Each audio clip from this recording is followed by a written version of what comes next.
Dr. Eric Kelly III and a host of phenomenal speakers from all around the globe for this 7-day virtual event that you don't want to miss. The mission of the Black Business Expo is to raise scholarship money from kids all the way from high school all the way from college. The Black Business Olympics is one of the largest Black business showcases in the world. It is an opportunity for businesses and companies to showcase their businesses globally. We are going to be giving away laptops up to $5,000 away to students. Again, I'm Olivia Appleberry, the founder of 2 Cents Finance and one of the speakers for the expo. I am so excited to see you there. For more info, go to www.blackbusinessexpousa.com or call 919-308-9090 and hope to see you there.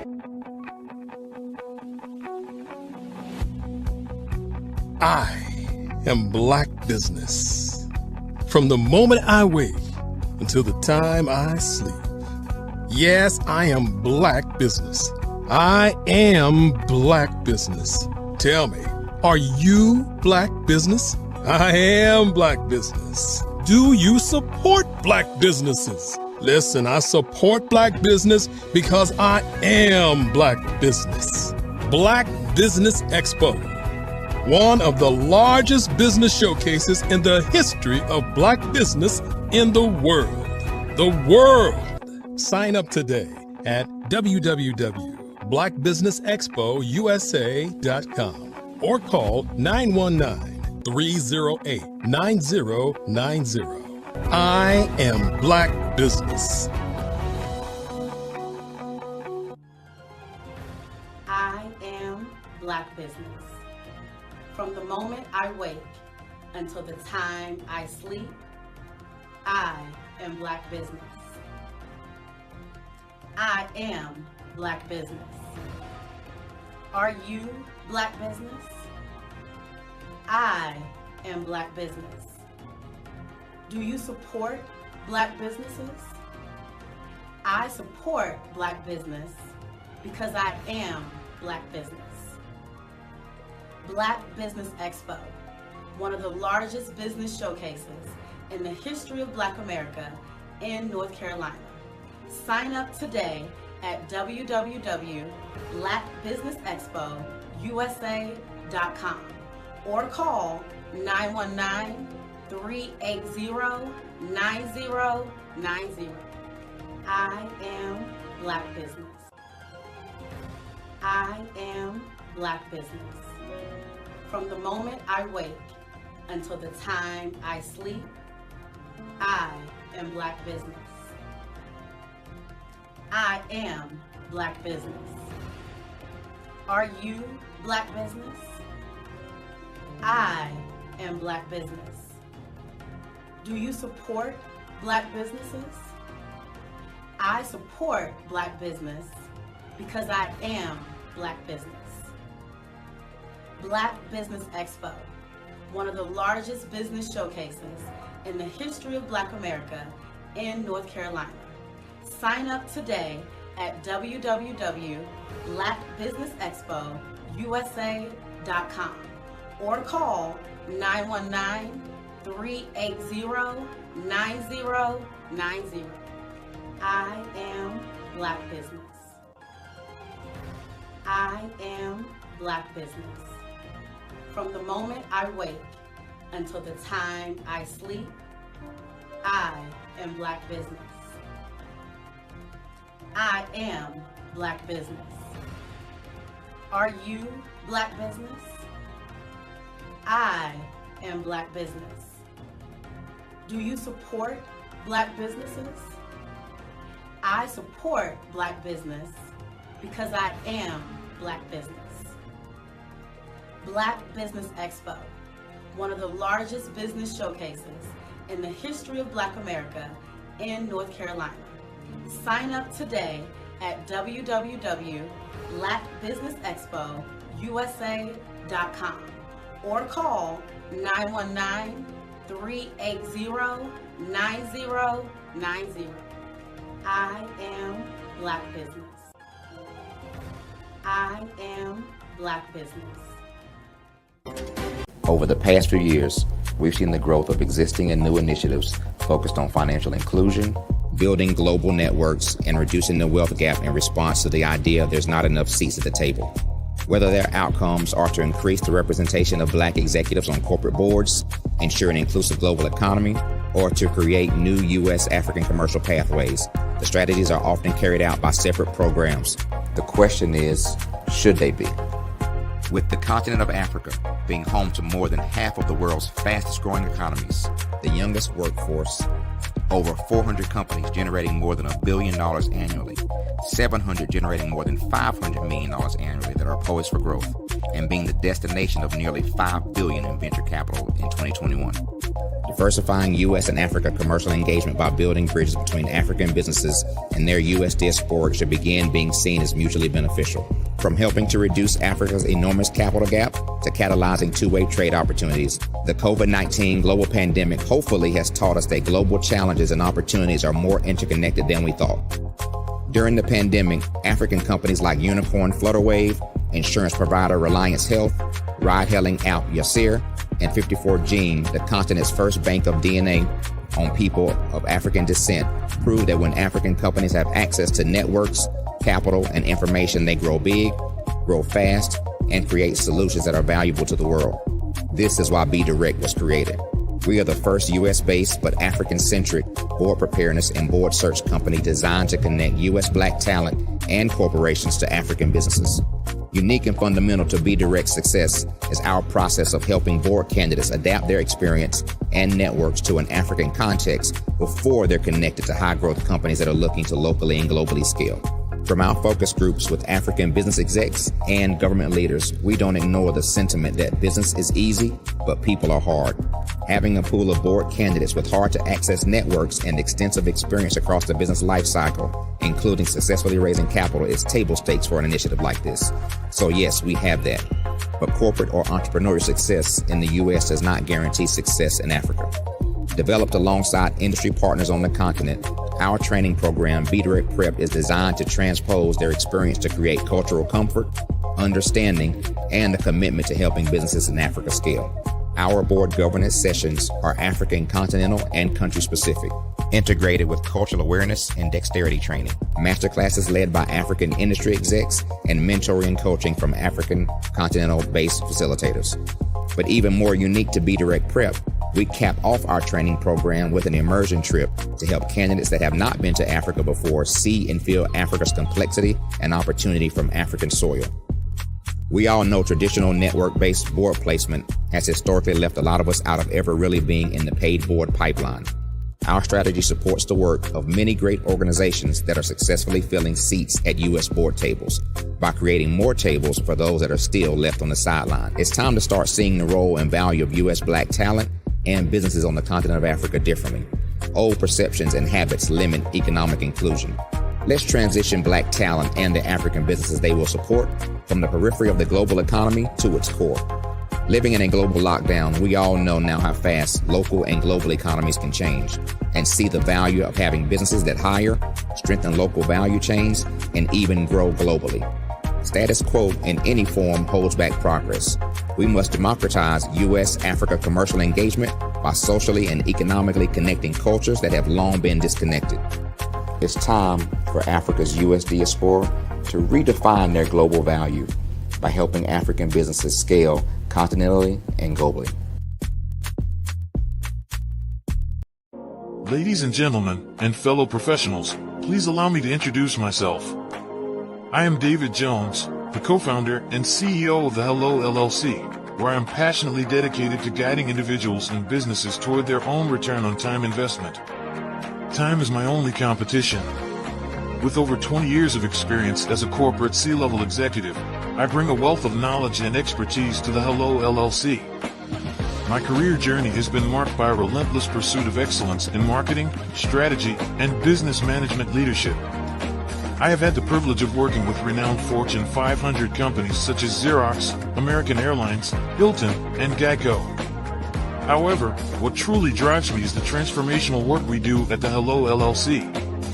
We are pioneering a new approach to business in the metaverse, where we empower businesses and individuals to build strong foundations, automate their processes and systems, while thriving in the ever-evolving digital landscape.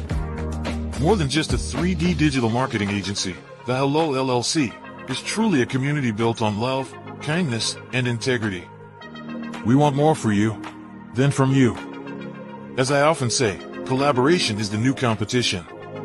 In an era where time is the most precious commodity, I am here to guide you toward your own return on time investment, because if time was sold in stores, it would be sold out.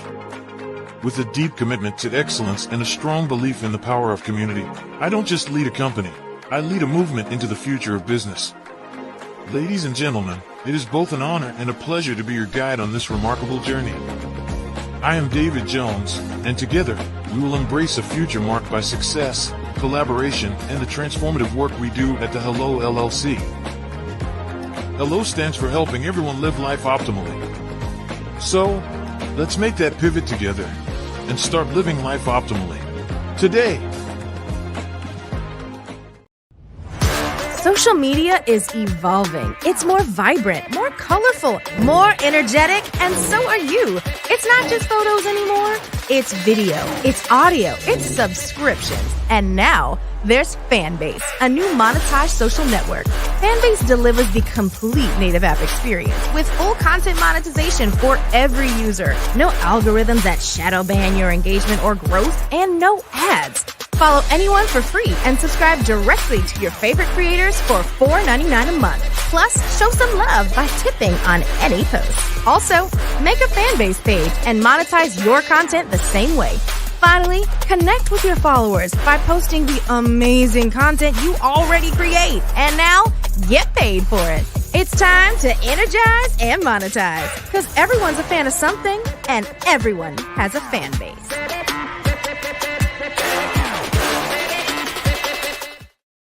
Sometimes you got to hear the news from the Black perspective, and more specifically, Black publishers. And that's exactly why you have to download the Hey Ty app, the largest mobile app delivering breaking news, videos, and podcasts from 200 of your favorite Black publishers. Yes, 200 Black publishers delivering news as it happens, literally all in one app. Go to HAYTI.com or download the app in the Google Play Store or Apple App Store. It's completely free, along with information that you can trust, so go check them out.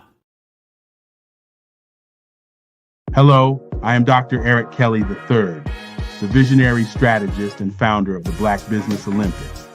I invite you to showcase your Black-owned businesses on the Black Business Network global stage. The Black Business Olympics is a global Black Business Network platform that propels Black-owned businesses into the international spotlight. By showcasing your business on the Black Business Olympics platform, you can reach a worldwide audience of potential customers, partners, and investors. You can also establish yourself as a thought leader, an expert in your field, attract lucrative partnerships, and more speaking engagements. In addition, the Black Business Olympics platform provides a valuable opportunity to connect and collaborate with like-minded entrepreneurs and business professionals from around the world. This can lead to new business opportunities, ideas, and relationships. Finally, by sharing your story and expertise on the Black Business Olympics platform, you can inspire and empower others. This is a powerful way to make a positive impact on the world and leave a lasting legacy. If you are a Black-owned business owner, I encourage you to seize the opportunity to showcase your business on the Black Business Olympics platform. It is a once-in-a-lifetime opportunity to make an indelible mark on the world. Be one of the 1,000 visionary entrepreneurs who are changing students' lives, shaping industries, and leaving an unforgettable legacy for their families. Unleash your voice on our global stage and watch your business thrive. Black Business Olympics is one of the largest Black business showcases in the history of Black business in the world. Yes, the entire world. Just give me a call today at 919-308-9090.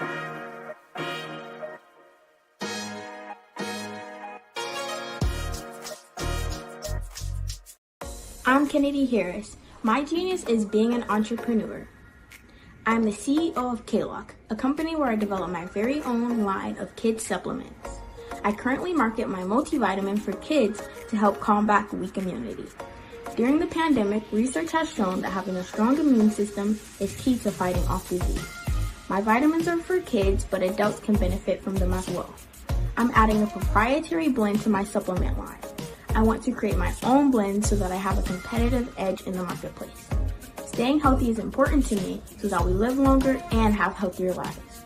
My website is klockproducts.com. That is Klock. Genius is common.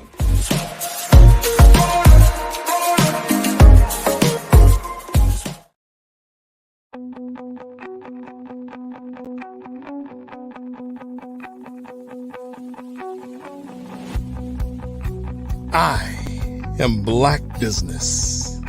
From the moment I wake until the time I sleep. Yes, I am Black Business. I am Black Business. Tell me, are you Black Business? I am Black Business. Do you support Black businesses? Listen, I support Black business because I am Black Business. Black Business Expo, one of the largest business showcases in the history of Black business in the world. The world!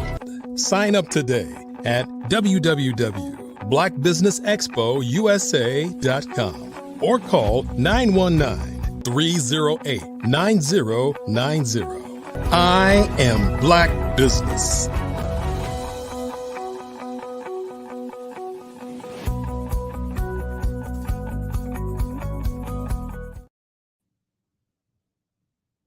Good afternoon, business owners, entrepreneurs, thought leaders, and corporations. Welcome to the Black Business Network. My name is Kevin Hooks. I am your business moderator for this afternoon on the Black Business Network.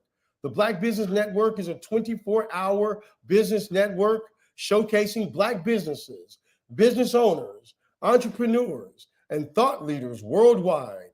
We have speakers from North Carolina, London, Singapore, Africa, Japan, and cities all over the United States. The Black Business Network is a global community sharing its business knowledge to empower, inspire, and educate businesses about business. Our first speaker is Kimberly Inez Mays. Kimberly Mays, founder of Creative Digital Systems, is a digital marketing fanatic, marketing automation evangelist, speaker, and trainer. I present to you Ms. Kimberly Mays. Thank you, Kevin. Genius is common, and I'll see you on the other side. All right. Hello, everyone. My name is Kimberly Inez Mays, and as I was introduced, I love all things technology and digital marketing. And today, I'm just going to keep it light and casual because I know that there's a lot of information out there to consume and to process. So hopefully you find this not as interactive as possible. I'll also check comments and then also just really talk about some of the things that we can do in 2024 as it pertains to the digital landscape in our business. So a little bit about me is that I started in my profession all the way back in, I would say, even the late 90s. Even though I was a high school student, I always remained super curious. And the thing is about me is I always really love to build. So if there was a solution or if there was like some sort of problem to be solved with computers, I was always the one staying up late and just fiddling around.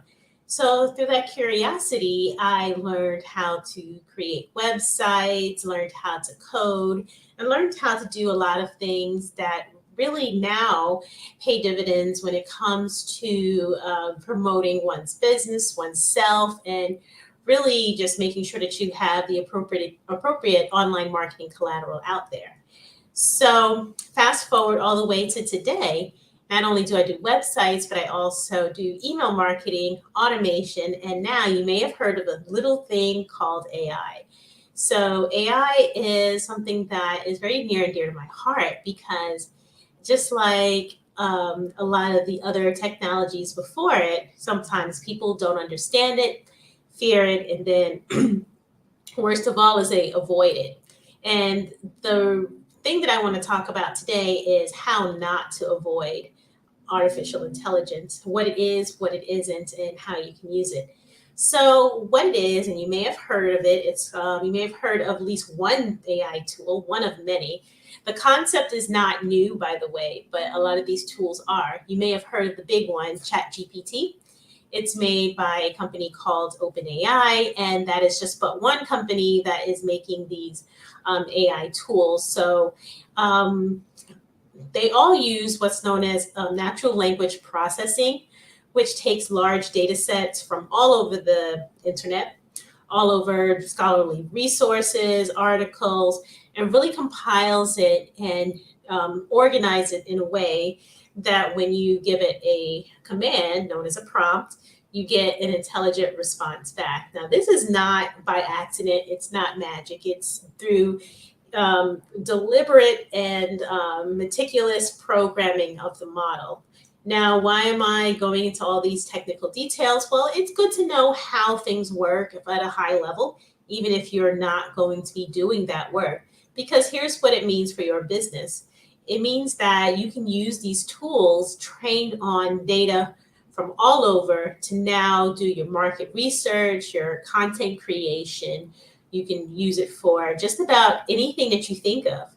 So while people are afraid of being replaced or, maybe their work stolen, yes, these are valid concerns, ethical concerns, notwithstanding, but I see it as something that is definitely not going away. So how do we navigate that, especially as business owners? So I'm just going to provide just a couple of concepts and a couple of ideas that you can think of when using artificial intelligence. Number one, if you have not yet already tried it, the best way to learn anything, in my opinion, is to just jump in and get an account. Luckily, ChatGPT, at least the free version right now, is available. There's also other models, Claude.ai, and there's a few others. There's also Bing. So if you are going into your Windows machine, there's Copilot, there's Bing, that all use these principles. Go and ask it to do something in your business that you normally would take a long time doing. Like you can command it to write a follow-up email to lead or a prospect or a peer. You can use it to write a social media post. You can use it to do a bunch of stuff. See what you get out based on what you put into it. And over time, you will find that different things that you say or different things that you prompt it with will yield different results. And that is really the best way to learn, is by experimentation and by observation. Just watch what other people are doing, join groups, ask questions, and get very curious, because I believe that out of the curiosity, we can build really, really cool things. And just check it out. See what it's like for your business. See if you can cut down some of the mundane things you've been doing. Now, for quite some time, for years, I talk about marketing automation. So how does artificial intelligence and marketing automation kind of go hand in hand? Well, they do by generating the content for you, and then you're using marketing automation as the machine by which you would disseminate it. So for example, I'm a big proponent of email marketing, email automation. So if you set up emails to go out at certain intervals based on a customer's action, if they purchase a product, which product they purchased, you can then use AI to formulate the content for you. You can do all sorts of things with the content that you generate from AI. You can use AI to see which of your products or programs or services or anything like that are the most popular, and then just look up use cases. But my whole thing is get curious. Get curious. As for me, my website is KimberlyInezBase.com. And what I do is I help demystify technology for service-based businesses, primarily coaches and speakers. So what that looks like is we take a look at your goals. We take a look at what you want to do, your highest ticket package, and then we kind of create a roadmap down to your lowest ticketed package. And what's great about the way that I work is I use both marketing automation and AI to do that. So let's say you have a mastermind, you have a 12-week or 12-month program, and you want to then break that down into quarters. You want to break that down into modules. You want to include a course. You want to include an offer stack. We can absolutely use AI for ideation, for outlining what that program could look like, and then all the way down to what comes before that, whether that is a mid-ticket program, whether that is marketing collateral. We can definitely mix that up. And remember what I said, marketing automation really just disseminates all that great content that you've created. Now we can use AI to formulate that marketing plan, revise it, refine it, see if it works for you, even get the step-by-step execution down to a T.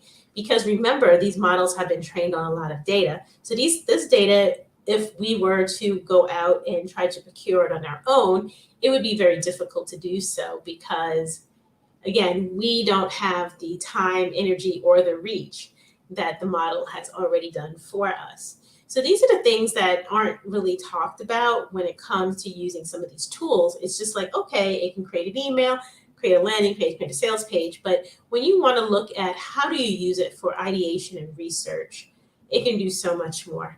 And the only way you could do that is by getting very curious about what it does and what it can do for you. So just keep that in mind, as if there's anything that is intimidating, overwhelming, scary, or whatnot, you can always use your own sense of curiosity and adventure to navigate you through it. I believe that anything can be demystified. I believe anything can be made simple. It's about trial and error, and it is also about support. So you have people like me who do teach this stuff in a way that's not intimidating. So if you have a particular North Star place you're trying to get to, evaluate and vet any procedure, anything that comes your way that can help you get to that North Star. I'm gonna take a sip of water and then I'm gonna keep talking. But basically, this is uncharted territory, and it's changing literally every single week. There is a new tool out there. Sorry, my throat's a little parched. So that is what I really wanted to talk about today. I know that, like, when you think of AI, you may think of like ChatGPT, but I really want to challenge you, if you've already used ChatGPT, to use other ones as well. See what else is out there. Go online, Google the best AI tools to use for, whatever use case you need. For example, I've created multiple types of content and videos, even with AI. You could take a video, use AI to find the points in the video where you introduce a new thought. And then through that process, you can then go in and then make chapters. You can do this for your podcast. You can do this for a lot of other things that would normally take a lot of time. You can take a video, transcribe it. You can make show notes, blog posts. You can even make books out of it. But just make sure that anything you produce is vetted by you. You read through it, you understand it, you know it, you are synthesizing it. And then also, just making sure that you then have the systems behind it to disseminate and push out the content that you create, to implement the strategies that you now have as a result of using AI. So that's how AI and technology really are married to each other. They are literally two things that you cannot do without in your business as it pertains to being online and being a service-based business, especially if you want to stand out above the noise. Again, this is only the beginning. We have so much more that we can absolutely do with these tools. I'm trying to think of any other examples that I have, but yeah, pretty much you have ChatGPT, you have your videos. What I'm trying to think of anything else that I'm using. You can even use AI on Zoom meetings too. So if you are a compulsive note taker, or if you want notes at the end of your meetings, create meeting minutes, you can absolutely do that. You can use it as a coach for your coaching sessions. You can actually give a recap and the replay at the same time. So these are all little things that we used to have to do manually, but we don't need to do anymore. Now, addressing some of the ethical concerns about this stuff is like, okay, will it take my data? Is there privacy when using these tools? And as of like today, November 29th, 2023, that is variable. Each company has its own policy. So I would encourage you to read the fine print very carefully. Again, don't share anything with these models that you wouldn't want to be made public. So don't share private information. Obviously, don't share passwords, API keys, social security numbers, banking information. If there are some things that you want to keep confidential, definitely don't put into a model, because the way it works is anything that was given to it is now used to train it. And so now you just want to be really careful about how you are helping this model to be trained. But with that said, it's actually has a lot of potential and possibilities. So I yield my time, and thank you so much for letting me speak. No, hi. Well, first of all, thank you so much, because this is such an important subject. And I think that there's so much more that we can learn. I really love the space that you're working in. So you talked about a few platforms like ChatGPT. I've heard of other platforms like Bard and Bing Chat. Can you talk about like the differences? Are there subtle differences between the platforms? Yeah, I could definitely talk about the differences. So I haven't used Bard too much, but I have used another one called Claude, and then another one, basically Bing Chat is a derivative of OpenAI's system. So like Bing Chat and ChatGPT are really similar, kind of sister programs. But I would say the differences are just in the models themselves. So you may put the same prompt into one and get a totally different result as if you put that same prompt into the other. Each platform has the date by which that model has been cut off. So for example, ChatGPT used to be current as of like 2001 or 2020, like 2021, 2022. So, each one has its own, library of knowledge. And so I say the best way to get the best result is to try them all. I love that. So you mentioned the word prompt. What does that mean relative to a platform like a ChatGPT? Can you give us an example? Yeah, so prompts are basically the instructions that you give the model. So let's say you just have a casual talk with somebody, or just if you're talking to the AI, you may say, create me 5 inspirational quotes for the day. That's a prompt. Now that's very vague. So what you might get out of it is not exactly what you want. You may need to refine a little bit. You say, maybe give me 5 inspirational biblical quotes for Thanksgiving or something like that. And then the more specific you are, the more tailored your result will be. So, there are so many different ways to prompt these AIs. So it's really finding the best way to do it. I find that the best way to do is to give it a role. They say, you are an expert copywriter. You're an inspirational writer. Please create me 5 quotes. And then the quotes that you give it will be different because now it's thinking, okay, well, let me pull from, these inspirational writers or something like that. So, I say that there are a lot of people out there selling prompts, and it's not a bad thing, but I say this knowledge is also available for free if you're willing to play around with it and then to see what works for you. So like, for example, just to make sure I understand this properly, if I'm like, for example, want to be a hip hop artist, I could say, so I want to make a song and I want to combine Biggie, Tupac, and Nas, and I want the lyrics to talk about this. And it might give me examples.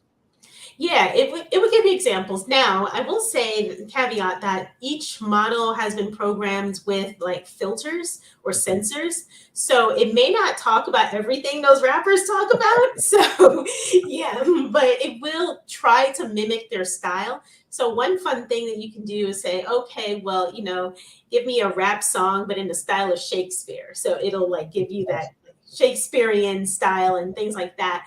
So, you can have it give you back information in the style of a person. I've had it write rap songs for me before, but it's not really good, but yes, you can absolutely do that. So if you like Ernest Hemingway or any of the inspirational writers out there, you can definitely say you're influenced by so-and-so. I can hear Romeo. I'm not a rapper. I just really think that's awesome that you can use the tool. And I feel like that's what it is. At first, when I first started hearing about it, I was afraid, especially as a person of color, if I used something like that in a workplace environment, that someone was thinking I couldn't do my job, that I was cheating. This sounds more like it's a collaboration tool than a cheat code. What do you say to that? Yeah, that's exactly it. So some corporations have blocked it. And some corporations are now making their own AIs for their staff to use. Like Samsung, for example, made its own because it didn't want its developers putting in passwords and secrets and stuff into ChatGPT. But I say that it's more of a tool, really, because it sounds awful, but garbage in, garbage out. So if you just say, okay, write an essay for me, and then you copy paste and then just go give that essay away, you can get inaccurate information. You can get things that are wrong, and then it won't sound like you. I know especially for ChatGPT, it has a particular writing style. It uses a lot of words, and it's very detectable. So I would say use it as a tool, but not as it can't do your job for you, because the prompts and the information that you give it is really your own intellectual brain power, not necessarily so much what you get out of it. Can you talk about other things that you do to help, people, especially in the service space, really take advantage of these kinds of technologies? Does this help raise money for nonprofits? Can it help me find new revenue streams for my businesses and things like that? How do you help us use the tool that way? Yeah, so I say it's all about ideation. So I speak a lot about ChatGPT because that's just the big one out right now. But if you use the paid version, it does have a larger data set. And you can say, all right, well, instead of help me raise money for my nonprofit, what you can say is I have a nonprofit that does X, Y, and Z. Do some research on the best donors for whoever would donate to that. And then you can say, okay, well, now I'm looking to do a campaign for fundraising. Give me 5 ideas or something. So you have to be really specific, and it can give you those ideas, and then you can take it and then continuously refine. So it's not a one and done type of situation. It's a conversation with it. So what other types of AI software or tools are available besides these language learning models? Yeah. So have you ever heard of Canva? I love Canva. Yeah. So Canva, about maybe 6 weeks ago, came out with a new set of tools called Canva Magic. And so now when you load it up, you can say, oh, give me a presentation on, like fundraising or something like that. And it will give you the whole presentation with the bullet points and everything. Of course, it just needs to be refined, but they baked AI into their product. So you could just say, hey, create an image for me for Black Friday. I need it to be, black and red and white and have this thing on it, and it will create that for you. So it's not only just text generation, but you can generate images. And then I also have a couple of video tools that I like as well that, I think I had said this too, like you could take a piece of long form video content and then have it identify where you are, points that you've made, and then turn those into chapters. So you can literally turn them into YouTube shorts, reels, even short form videos. So that's how a lot of the influencers have so much content, is they just repurpose. Yeah. So it almost does some editing for you in a sort of more efficient way. So that's interesting, because one of my big concerns, now you touched on it a bit, was the challenges it might face, if using a product like Canva. And for those of you who don't know what Canva is, it's sort of similar to PowerPoint and other presentation software tools like that. But if you ask it to say, I need, create a picture of the perfect executive, oftentimes that person doesn't look like you or I. So are there things that we could do to make it, be a little bit more culturally competitive and competent? Yeah, and you raise a really good point too, that there is still a bias. If I wanted to generate images, I have to specify I need a Black person, and I think that that's just something that I've just gotten used to. And I think there is now more of a push for diversity in the data sets, but the companies aren't going to tell you, okay, well, I tweaked the algorithm to do X, Y, and Z. But that's why I say just test a bunch of them out. But typically, yeah, you probably will need to refine it a little bit, and then just really vet the content, really vet what you're getting back.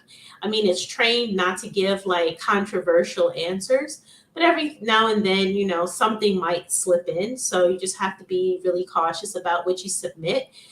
There was an incident that I read about a little while ago that a lawyer actually got fired because I think he was writing a motion or writing something, and he was really busy and he used ChatGPT, and I think he just did a direct copy paste, and it had factual errors in it, references to cases that never existed. So that's kind of an extreme example of somebody using it the wrong way, and of course, it's probably very embarrassing for him.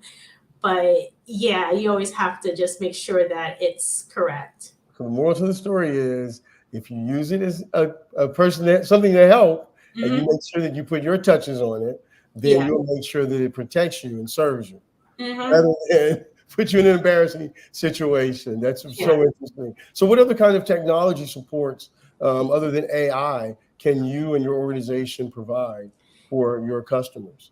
Yeah, absolutely. Thanks for asking. So what we do, or what my team and I do, is we help business owners set up marketing, automation, and funnels. So usually in the past, I've come on here and I talked about funnels and emails and stuff, but basically I believe every business should at least have an email list to start out with. There are so many businesses that don't have an email list, and I think that's unfortunate. Just because, for the simple matter of fact, is that email is still the highest return on investment of communication. I know social media is very appealing, and everybody's like, oh, I gotta get on social, but you could be locked out of your account. And then also it controls who sees what when. You have no control or dissemination of any particular piece of content.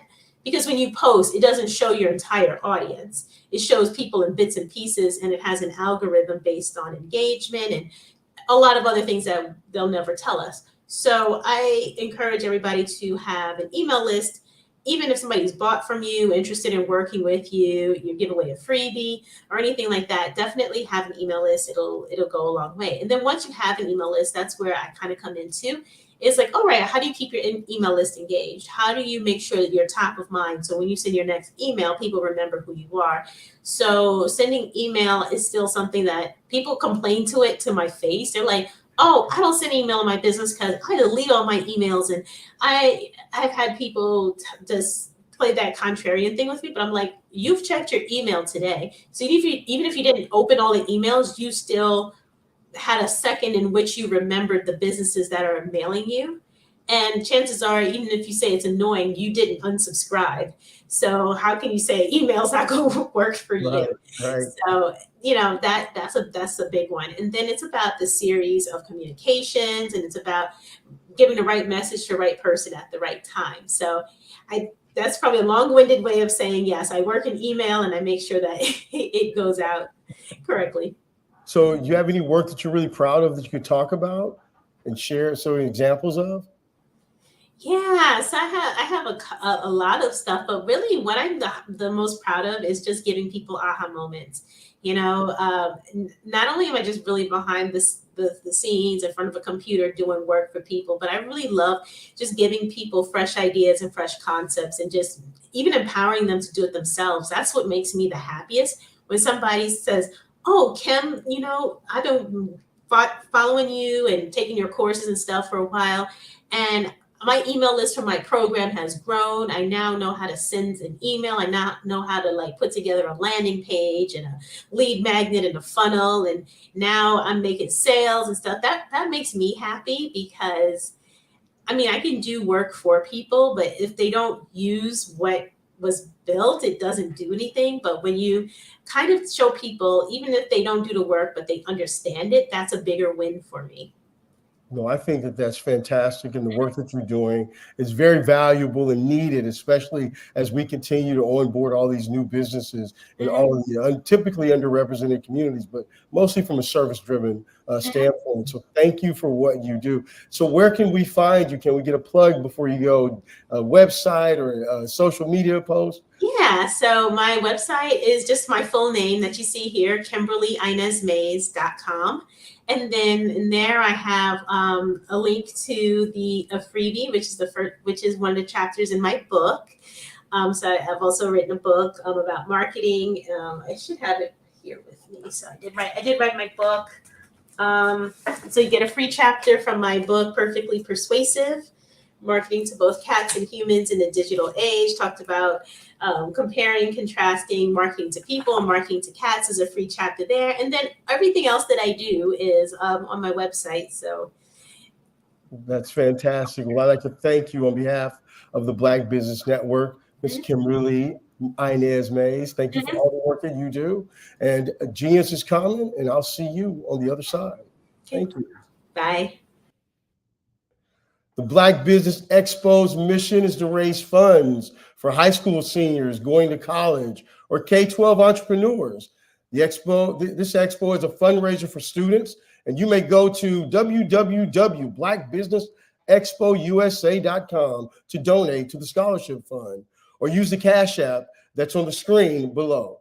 Our goal is to give laptops and up to $5,000 to 10 students. Students can register online at www.blackbusinessexpousa.com.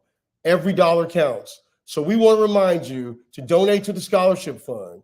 And we want to thank our Black Business Expo USA sponsors: NC100, Moody Capital Partners, Suede Soul, Lotus Reach Coaching Training, Hello LLC, Carolina, Virginia Minority Supplier Development Council, Step Management, Barbara H. M. Smith LLC, Margie McLean Foundation, Inc., 5-Star BDM Media, Genius is Common, Earth Essentials, Mullane Shiny Global, Executive Women's Success Institute, The Quality Coaching Company, Superwoman Business Services, Creative Force Studios, Lee Entertainment, Artistic App Design, Black Business Expo USA.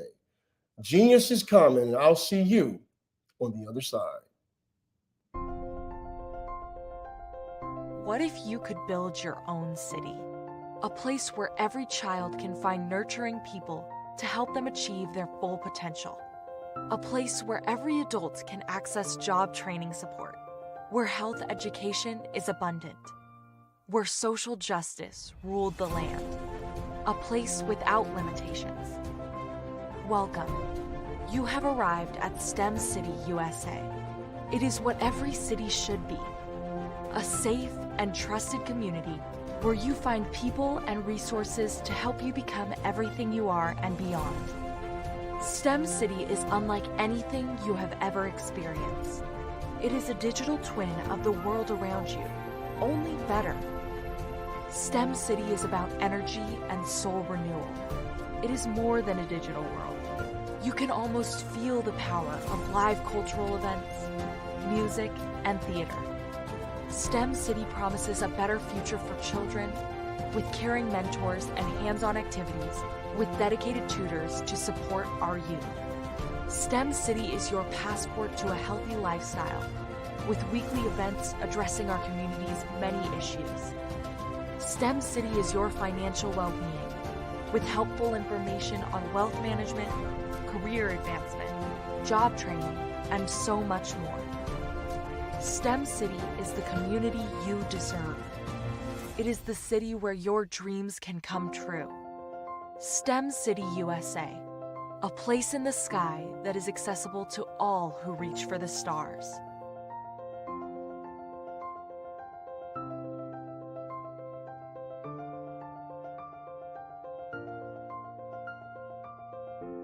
I'd like you to imagine with me, if you will, opening an app where you can collaborate with like-minded individuals from around the world, get inspiration and in-app tools to launch and grow your business, as well as share your knowledge and earn compensation, all in one app. Well, the name of that app is Truso, short for Truly Social. Hi, I'm Matthew Newman, the founder and CEO of Truso, a new concept in social media.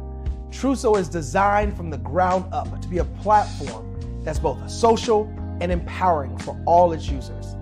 How exactly do we do that? I'm glad you asked. First, Truso brings the world together via video. Psychologists assert that video provides a significantly more effective connection than audio only.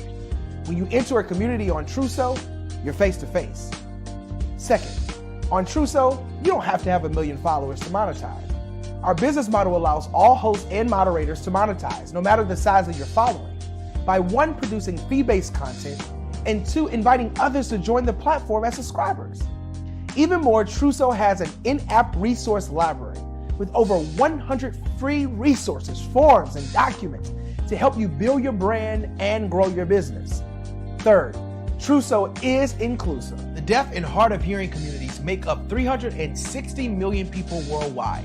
Unlike audio-only apps, Truso embraces its community, providing a networking platform that allows them to participate via video and closed captioning. We even have a deaf and hard of hearing foundation in the works as well. Fourth, Truso is both social and safe. We refer to Truso as a virtual extension of the beauty shop, barbershop, and brainchild of the community. A place where there's laughter, along with wisdom, growth-oriented conversation, and genuine connections in a safe space. Truso even has proprietary security to ensure we maintain a safe environment for everyone. Where are we at now? Truso is live, y'all. We've launched in beta and we're acquiring users daily. We have an incredible development and marketing team, plus amazing celebrity influencers at the table, helping us spread the word around the globe, beginning within the African diaspora and beyond by creating a safe space for growth, connection, and collaboration. We're truly excited about Truso. We've created something special for which there is a global market. And we invite you to embark on this journey with us as a shareholder. The future for Truso is truly bright. Join us and let's go there together.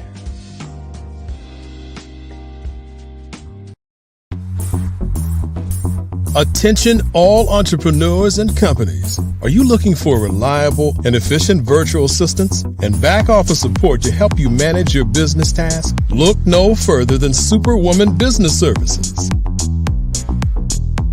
Our team of virtual assistants provides a full range of administrative support services, including operations management, social media marketing, and much more. We also offer website design services to help you create a professional online presence that reflects your unique brand. In addition to administrative support and website design, we offer business development and structuring services to help you grow your business and achieve your goals. we'll work closely with you to identify areas of improvement and develop a customized plan to help you reach your full potential. At Superwoman Business Services, we understand that running a business can be overwhelming and time-consuming. That's why we're here to help you fly high and achieve success. Our virtual assistants are highly skilled, experienced, and dedicated to providing you with the support you need to thrive. Come fly with us and take your business to new heights. Let us help you become the superhero entrepreneur you are meant to be.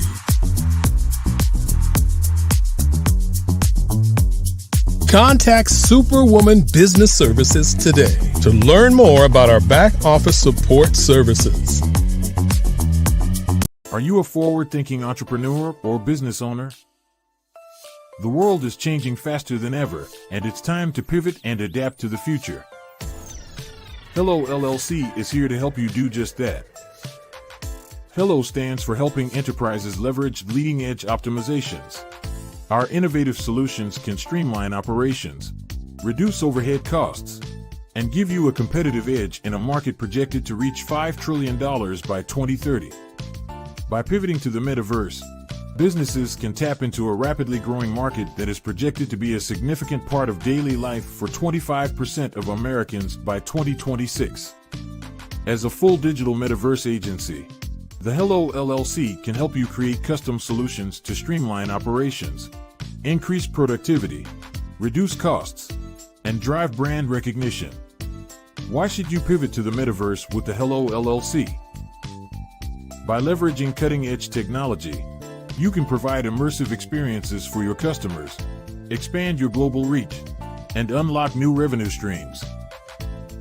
Contact us today to make the pivot.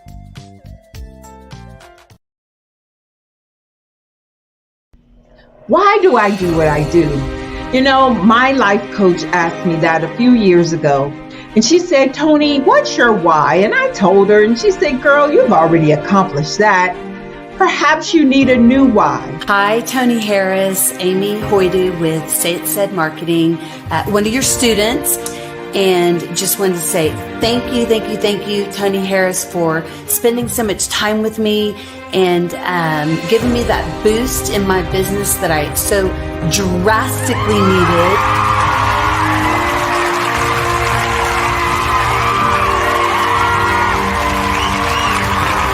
My why is to touch, move, and inspire my clients to take drastic steps to be better than they were before they met me. I'm a resource.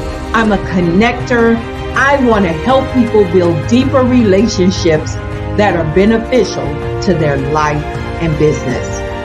That's what I do best. So, first thing you got to do is show up. And speaking is a way to magnetically attract your ideal client to you. How many of you use social media that way? Absolutely, and this is how you look to the world. Drastic steps are the steps that are needed to be successful. And my business is drastic denotes a mindset.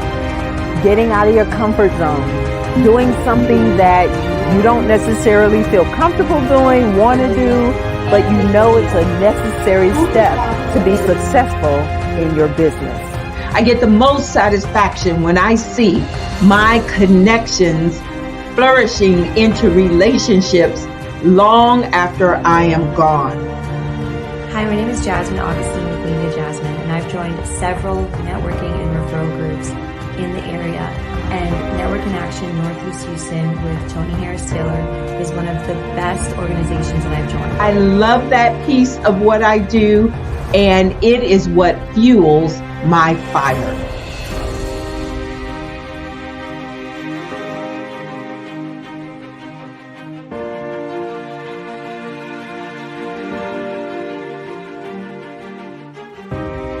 My name is Tony Harris Taylor, saying take a drastic step today for a fantastic tomorrow.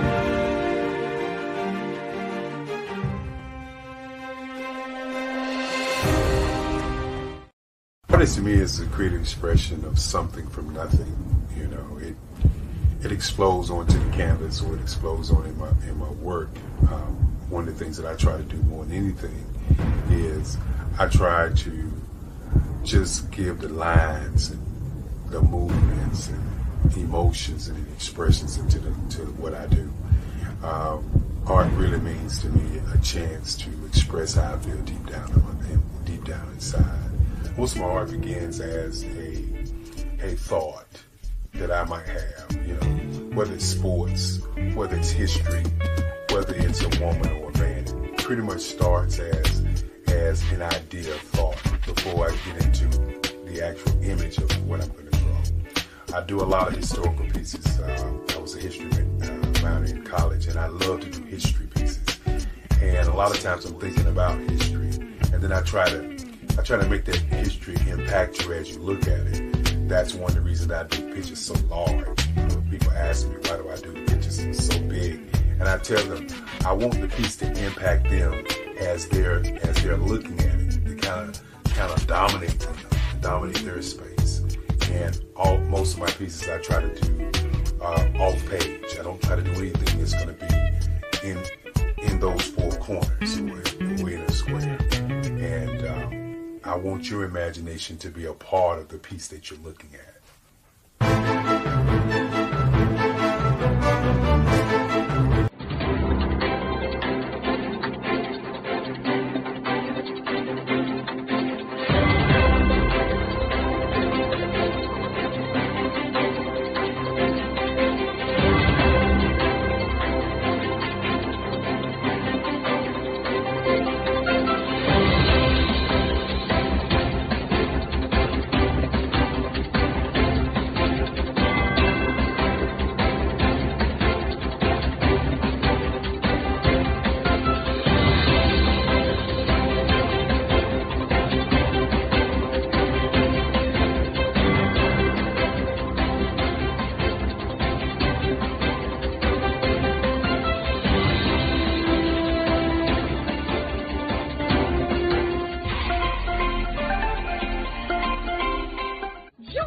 Dr. Eric Kelly III and a host of phenomenal speakers from all around the globe for this 7-day virtual event that you don't want to miss.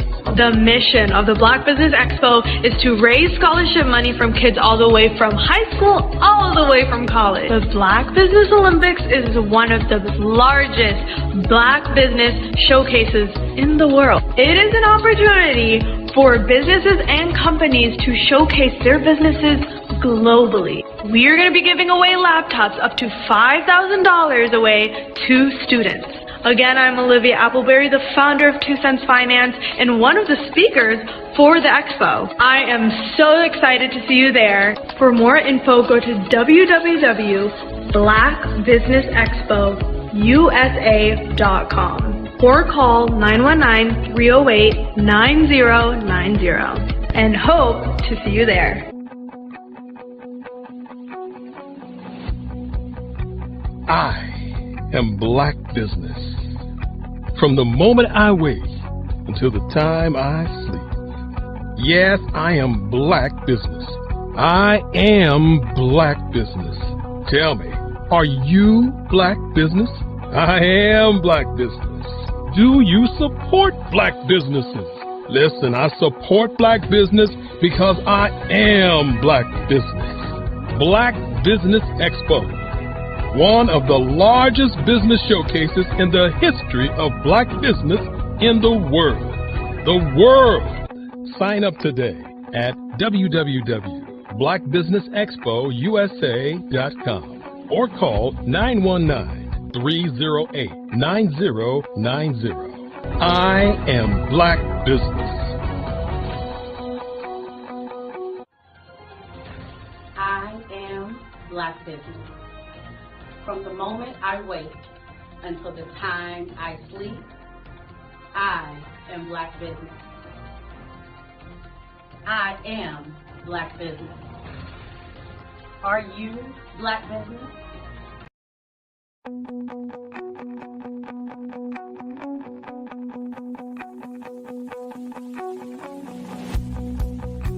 I am Black business. From the moment I wake until the time I sleep. Yes, I am Black business. I am Black business. Tell me, are you Black business? I am Black business. Do you support Black businesses? Listen, I support Black business because I am Black business. Black Business Expo, one of the largest business showcases in the history of Black business in the world.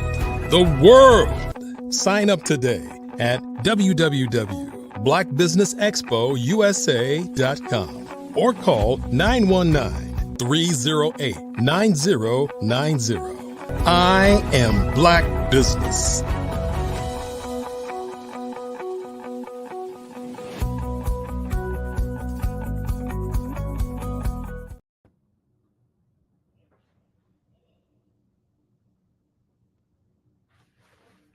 Good evening, business owners, entrepreneurs, thought leaders, and corporations. Welcome to the Black Business Network. My name is Kevin Hooks, and I am your business moderator for this evening on the Black Business Network. The Black Business Network is a 24-hour business network showcasing Black businesses, business owners, entrepreneurs, and thought leaders worldwide. We have speakers from North Carolina, London, Singapore, Africa, Japan, and cities all over the United States.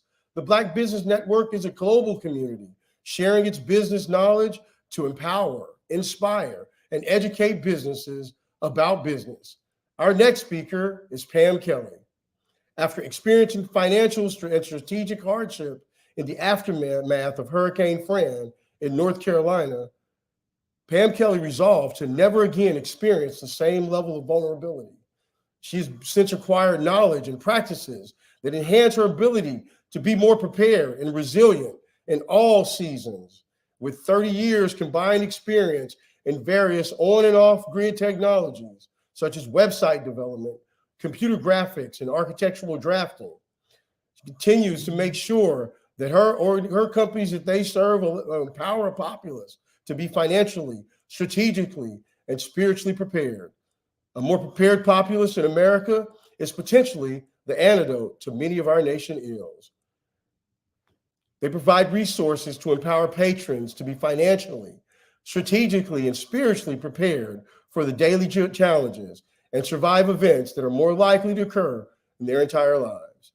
I present to you Pam Kelly.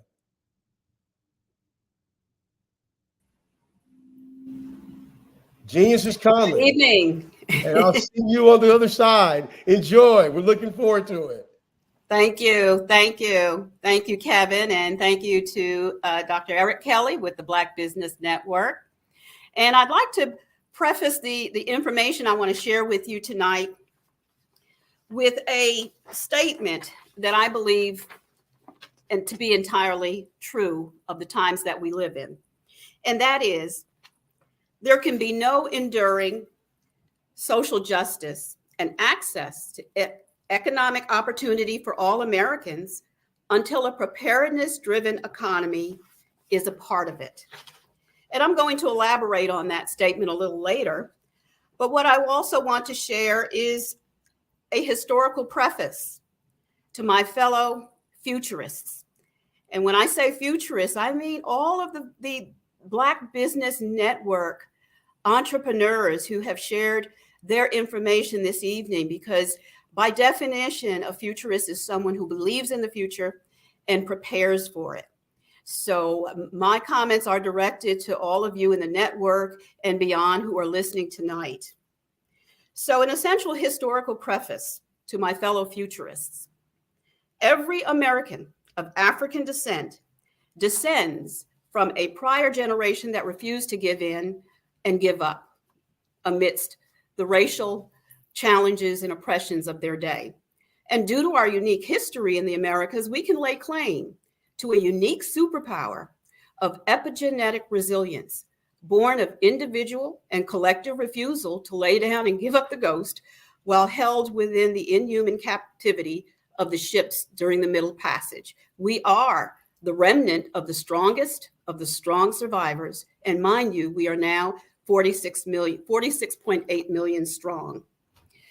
So given that information and that reality on how powerful we are and can be, there is yet an ominous prediction that informs everything that I do. And I consider myself a messenger. I wouldn't say I'm a dynamic speaker or a life coach, but I do have a message. And when God gives you something to do, I assure you, he will not let you go until you have provided that message.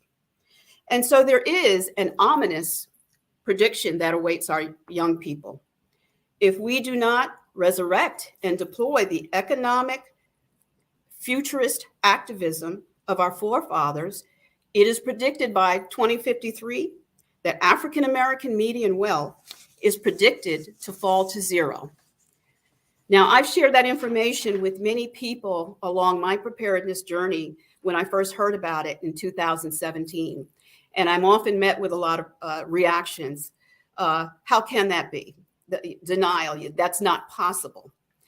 Well, let me give you an example just from my experience of how that is entirely possible. Because my wake-up call came in 1996 at Hurricane Fran. At the time, I was working with an agricultural products company, making a good income, had a 401k, had savings in the bank. And so you would think that I would had it all together.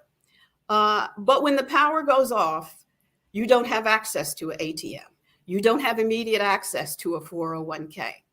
And so one of the things that I have found that everyone needs to contend with is simply having ample emergency cash. So for all of my confidence in my education, my certification, my assets, I found myself without any immediate liquid assets, very little, to get through 10 days without power, without communications, and with 2 young children.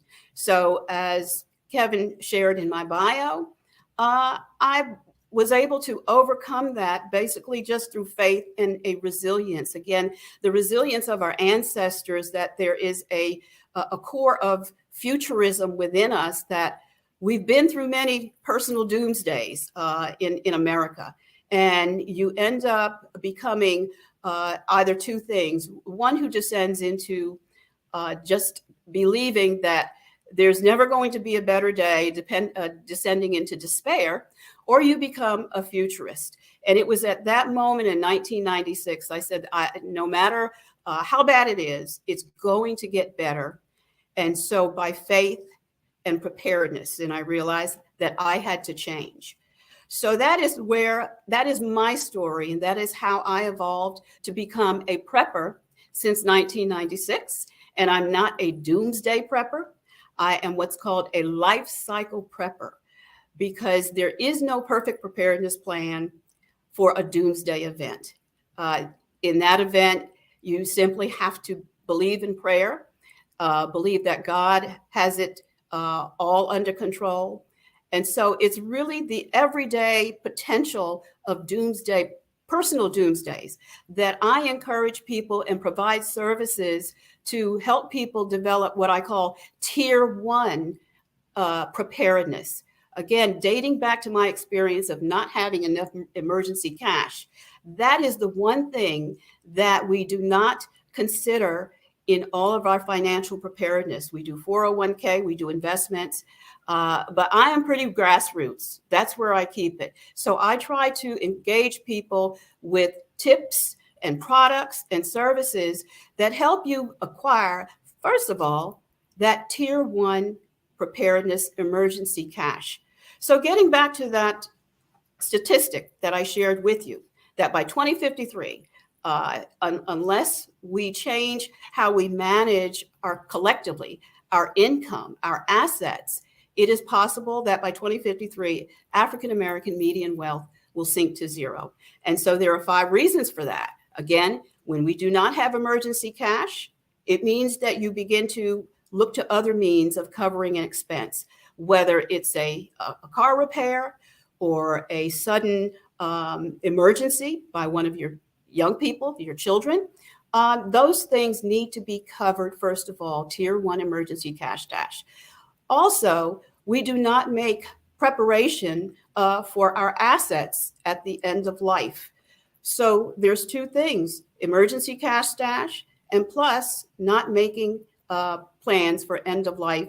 And we do not have a will or living will. These are two things that I provide resources again. And also I serve as a professional witness so that people are able to create their living will and last will and testament that needs to be kept on hand as part of your documents.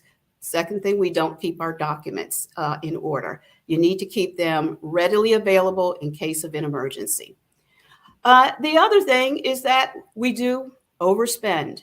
Statistically, African Americans have the lowest savings and spend a lot of their dollar, pretty much most of it, outside of our community. This is where I've developed a tool from my experience called 5-10-10-75, in which I encourage people to live at 75% or less of their dollar. When you do that, that means you're able to save 10% for savings, 10% for giving back to your community, and 5%, which is probably the most impactful area of your bucketing of your dollar, is that 5% at least should go back into businesses of your kinship community. And what do I mean by kinship community? That's folks, we are all born into a kinship. God has brought us all to this life, and we belong to certain kinships. My kinship is Christian, African American, women. So with your dollar, it behooves us to invest in our community. That is legitimate. That is always a legitimate investment. So in order to counteract this statistic, there's a couple of things that we can do. We can save for our emergency cash, because when you don't have that, it can potentially bring out the worst desperate decisions in our behavior, such as predatory lending. You don't want to do that. Using credit cards. We need to retreat from using those tools as a means to cover emergency expenses. We have to save.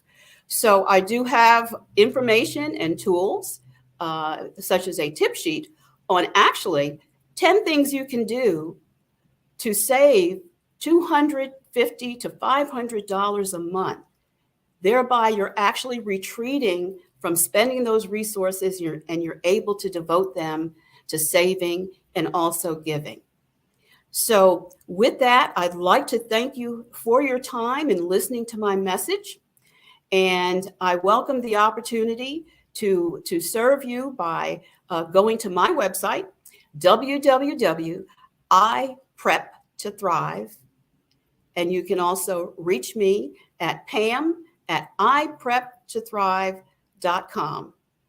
So again, in order for us to really become the community that is prosperous, and prosperous in terms of wealth, generational wealth, it's not how much we spend, it's how much we retain and also invest in our community. Thank you.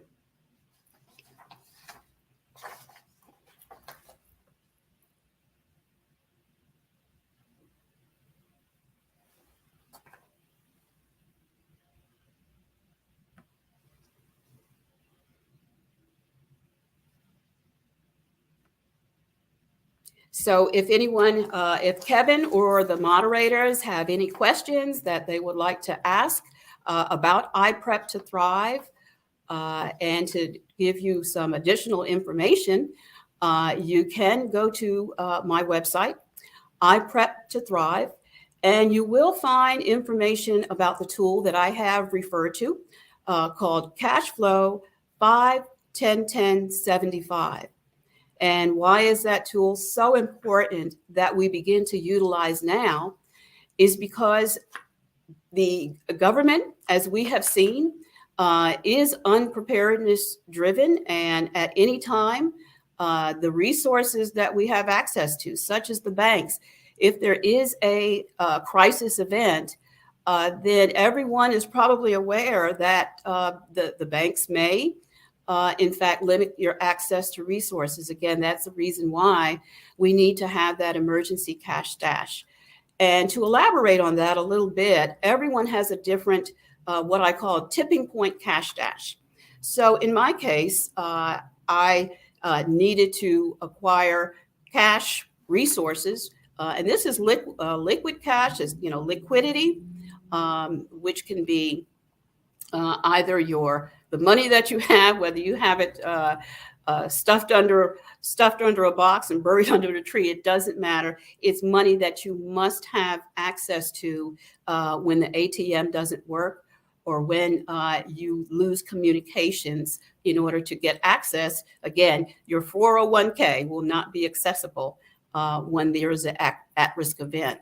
So in my case, an amount of $1,660 actually was my tipping point cash dash, which, I could go to, as they say, get your money right and you'll sleep well at night. Well, that was my point at which I said, if one of my children has an emergency, has to come home on a flight or rent a vehicle, there are things that we want as parents, and again, especially as a mother, you want to be prepared at all times to say, hey, I can help you with that. I'm also a sole caregiver. So it's important to me to be able to accommodate a parent if they have an emergency. And also just for my personal health and wellness. So for me, in order to feel comfortable, that tipping point, what I call that tipping point cash dash, was $1,160. For you all listening, that might be a different amount. So again, I am available to do what I call a preparedness audit, emergency preparedness cash dash audit.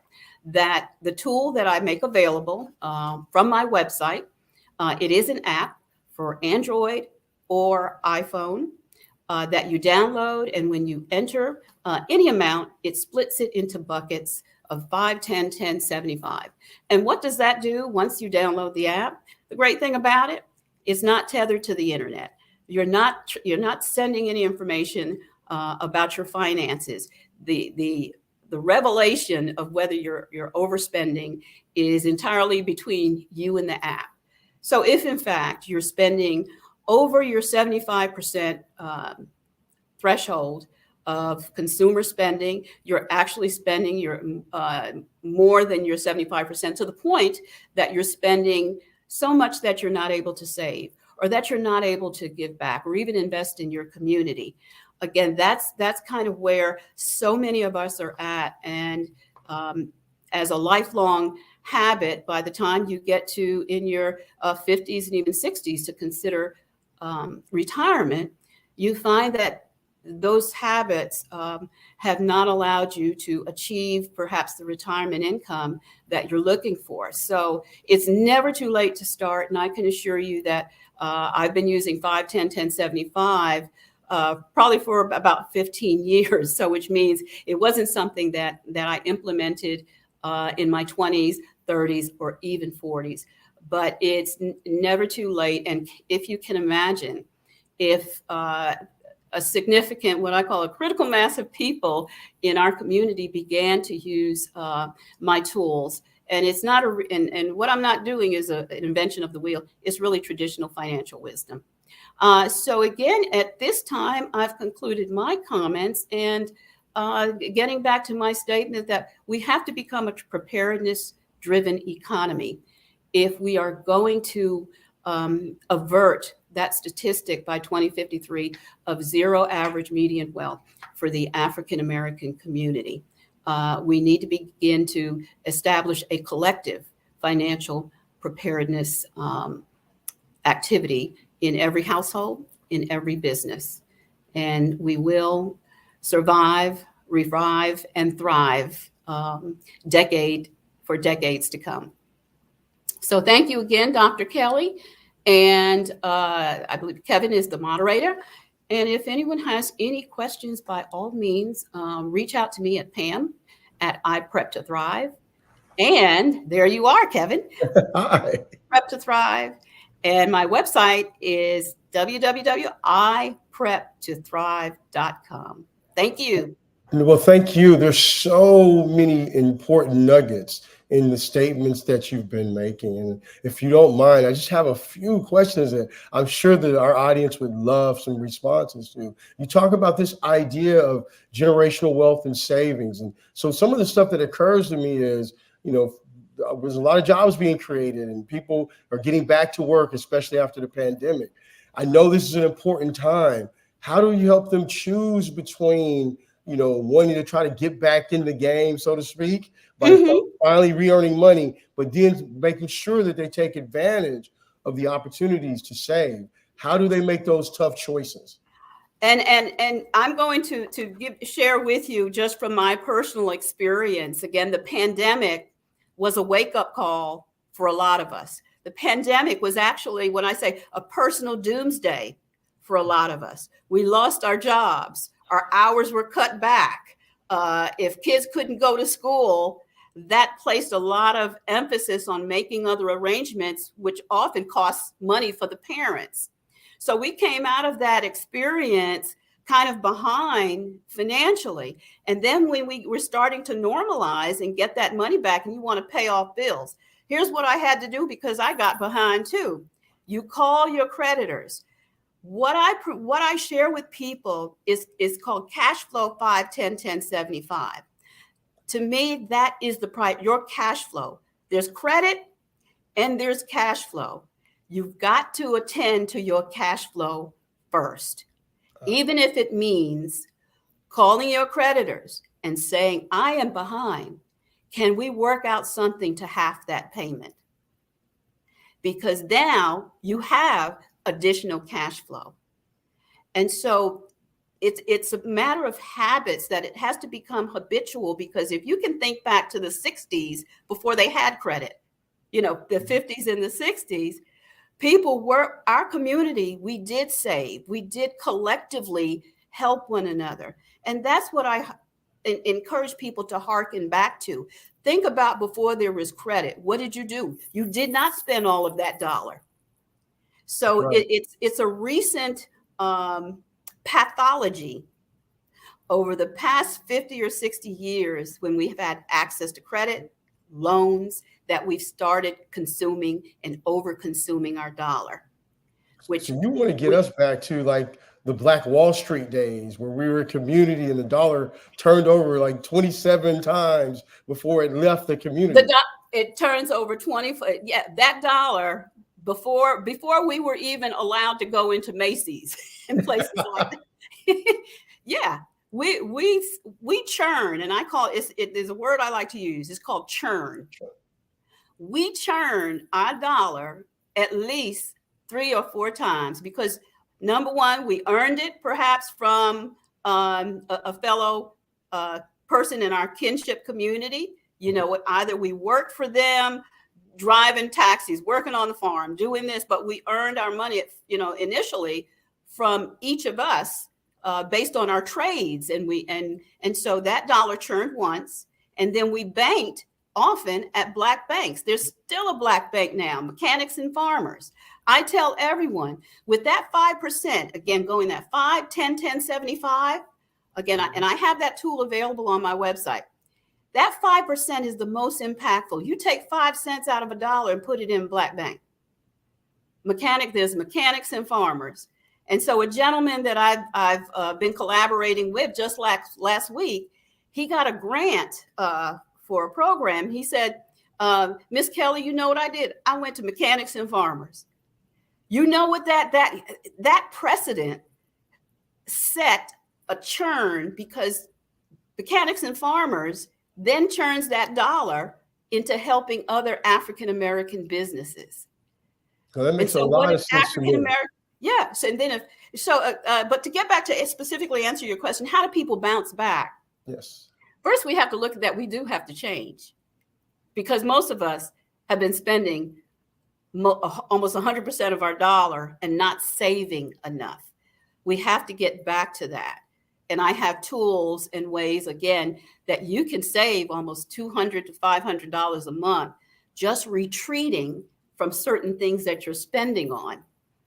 So give me an example. You know, I okay. try to, tighten my belt a little bit, but there's certain things that I need, I need to get a manicure every now and again. How do I avoid my manicure as opposed to saving this money?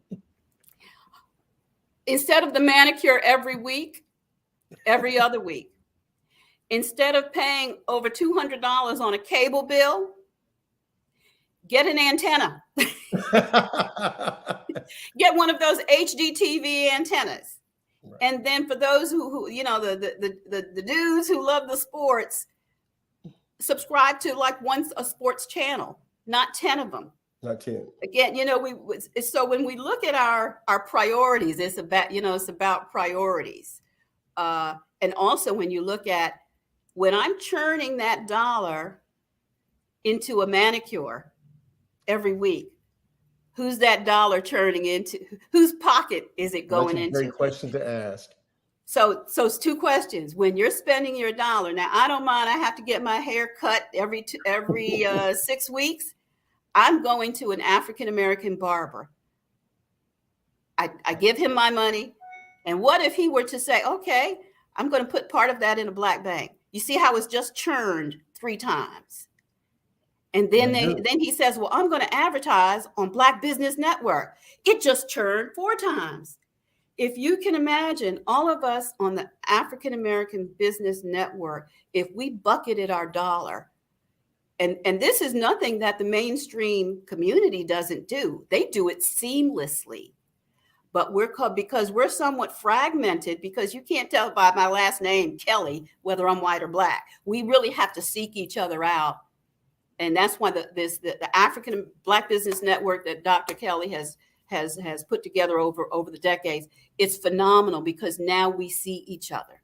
And so what if we were to say, I'm intentionally going to churn at least 5% of my dollar? Because a lot of us who are trying to bounce back, we're also self-employed, right?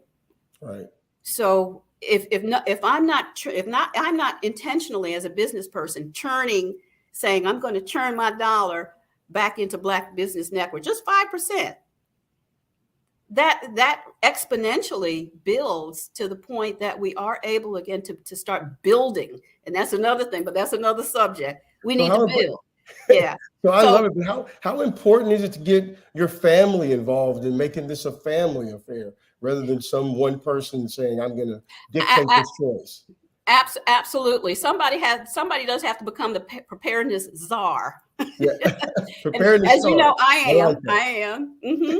So you have to, someone has to say it is important, and ideally in the household, it has to be, and it's a mindset thing. We have to get every adult in the household to recognize that they are part of the problem and also part of the solution. That preparedness is no longer optional. It's imperative. The government now can't find money to pay its bills every 45 days. That's correct. Which means we now are in a unpreparedness-driven economy. Well, it's been that way. And so the government is telling us by these FEMA commercials, you better get prepared because you can't rely on us. So collectively, and that's what I'm trying to do with my imagery and on my channel, is really to promote collective financial preparedness, which I hearken back to the examples of our forefathers before there was affirmative action, when there was Jim Crow. In fact, it's odd that we were probably more preparedness driven during Jim Crow because you didn't want to get caught. You didn't want to get caught on the highway with no money. Right. Because, and that's something I've often heard from my grandfather, that when he went down south, you had to be prepared. So I heard preparedness, didn't hear it enough in terms of saving my own, doing better with my own money in my early years, but that's the 20s and the 30s, who does? But at some point, So that's what I share on my website. I call it Tier 1 preparedness. I'm not into advising people on their 401k or investments or cryptocurrency. It's simply, I learned from experience. Once you get that Tier 1 cash stash, so that you sleep well at night, if stuff hits the fan, the ATMs don't work, you can't get to your 401k, that you have what's called that tipping point cash stash, so that you sleep well at night. Every family has to have that. And they will find that the anxiety over the things that are going on around you, it doesn't worry you as much anymore. Your blood pressure goes down. So again, I have like 10 tips. Again, cutting back, getting a lunch bag and taking your lunch to work. Right. It's not rocket science, but basically we look at TV. How much TV can you consume in your waking hours? So you're paying a lot of money for just 10 waking hours a day. And so that's one of the main things that when I started cutting back on cable, I cut cable out and I saved like over $100 a month. So that's I love this whole concept. When I was a kid, we had things like home economics, and that helped teach us these kind of tools. And then we had, my parents would say, save a little, give a little, use a little. And so what kind of tools do we have available to model this behavior, not only model the behavior for our young children, but to let them start practicing these behaviors? Well, in fact, I am now partnering with an organization that uses basketball to teach poetry and various, it's amazing. And so they want to do a financial literacy program. So the app that I currently have, which is really directed to the age group 17 on up, we're going to be modifying that to introduce it to young people in the because you have to teach financial preparedness at the earliest possible age. I think that when you teach them, they'll teach us. That's exactly right. And I think that as we talk about the entire life cycle of this, modeling the behavior for young people, but also talking about the importance of how it will impact your ability to retire with dignity. Can you talk about the importance of starting to save early and how it will help you when it comes time for you to retire? Oh, absolutely. Absolutely. And I will say it's never too late, but the earlier, the better, because our mainstream counterparts, they have that conversation with their young people of don't spend all your dollar. That's the first. Never spend all of your dollar. And within that dollar, you are obligated to save. You're also obligated to give back. So I think it is difficult now because our kids are being taught by the media industry, by the schools even, to be consumers, to be consumption driven, not preparedness driven or conservative of their resources or good stewards of their resources. So as you're saying, as you shared, Kevin, you're right. It's what I'm sharing is nothing new. It's not a reinvention of the wheel. It's really an innovative application of traditional financial wisdom. And how do we change the mindset so that we get back to where we were as a culture that was preparedness driven and did not consume all of its dollar, and that saved and invested in ourselves? We can do it. It's going to take an imagery industry. And that's one of the things that I'm promoting, a 24/7 imagery industry, because there is a 24/7 imagery industry that's trying to get us to consume all of our dollar. And that's right. And you touched on it a little bit, like how do you address, our young people, especially with social media, being inundated with these images of what success looks like and how, what you use your money for, the latest cars or the most incredible home or the best clothes. When the idea of $1,000 pair of sneakers when I was growing up seemed impossible. And now they're at every mall. And so you want to compete and, if I'm a young man and I want to attract someone that I would be interested in. Well, then sometimes the media tells me I have to wear the certain clothes. I have to drive a certain car. And the same thing with all of the young people. They have their sweet spots. How do you counteract that messaging? Well, it's going to take a concerted effort. And again, I think it takes a few billboards that we own to say, hey, preparedness pays. Preparedness pays. Did you get the girl? You got the $1,000 shoes, but did you really get the girl? Well, I, for one, think that anytime it rains, it's important for us to teach ourselves that the bigger the umbrella, the less wet you get. So I think Well, Kevin, you see, that's an imagery. Again, I am so convinced it's going to take an imagery industry. Yeah. And therein, the preparedness industry is really the blockbuster opportunity for African Americans to get into. That should become our brand identity, our export. And just that imagery that you shared, the biggest umbrella, there you go. That's a meme. That's a 30-second PSA about the importance of financial preparedness. So that's how we do it. Make preparedness cool.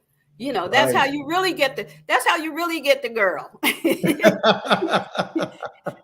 That's how the woman really gets the guy, not being needy. But when he asked her, do you 5, 10, 10? Look, here you go. Do you 5, 10, 10, 75 your dollar? And she says, yes. Will you marry me?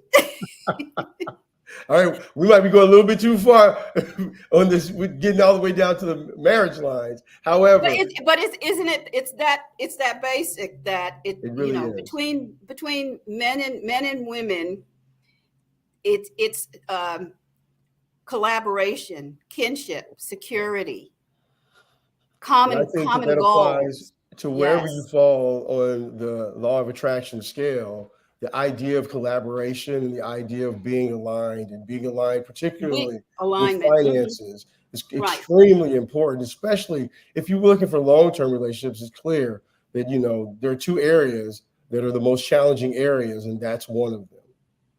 Absolutely. And who do you want in your foxhole? Yeah, exactly. Do you want someone prepared or unprepared? So before we go, let's talk a little bit more before we go back over some really easy to remember tools that they can incorporate, and also how they can find you. Okay.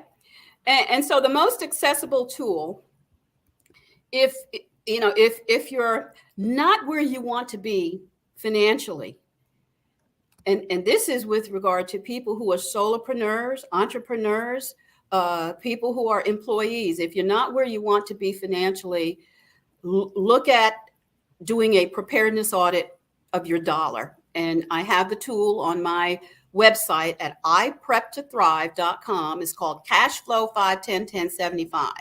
You can either download the free Excel spreadsheet where you enter your dollar, and over the course of a month, enter your expenses, and it's going to show you if you're spending over 75%. If you are, I have additional tools to show you how to reduce and to save, to retreat almost from 25% of your spending. Some of these changes are going to be difficult. So that's the first thing, retreating from spending. If you're overspending, retreating from it, and saving and acquiring your tier 1 cash stash. That's number one. And then beyond that, you have to, again, make preparedness a family affair. As Kevin mentioned, you have to begin to incorporate it and teach preparedness early. So that's what I do. I teach, I mentor on financial preparedness now for young people, and it needs to become our next cultural export, I say, so that we will be financially accumulate wealth as we should. Again, that 20 through 53 statistic is very ominous, and it's very it could become very true if we're not accumulating wealth. We have an income. We make an income, 1.6, I think it's $1.6 trillion a year. Mm-hmm. But we don't churn that 1.6 trillion, and we don't save at least 10% of it. That's why that statistic may have a lot of veracity because there's reasons for it. And again, not making a will and a living will, because, you know, at the end of our lives, we may have made a lot of money, but then if you make no provision, it may go to probate, which consumes a lot of wealth, causes family division and other costs. So basically, so I have resources on my website, www.ipreptothrive.com. You can write to me at pam@ipreptothrive.com. And I am more than happy to share those resources and a personalized plan. If you're not where you want to be financially, let's start at that tier 1 financial preparedness and empowerment. Well, I, for one, would love on behalf of the Black Business Network to thank you for all this valuable information. And one more time, I want you to give your website and other places that we can find you. And thank you once again for all the hard work that you do to help our community. Thank you, Kevin. Thank you so much. And remember, go ahead. The website is www.iprep2thrive.com. www.iprep2thrive.com. And your email address? pam@iprep2thrive.com. I love it. Well, thank you once again, Pamela Kelly at iprep2thrive.com. And remember, genius is common, and I will see you on the other side. Thank you, Kevin.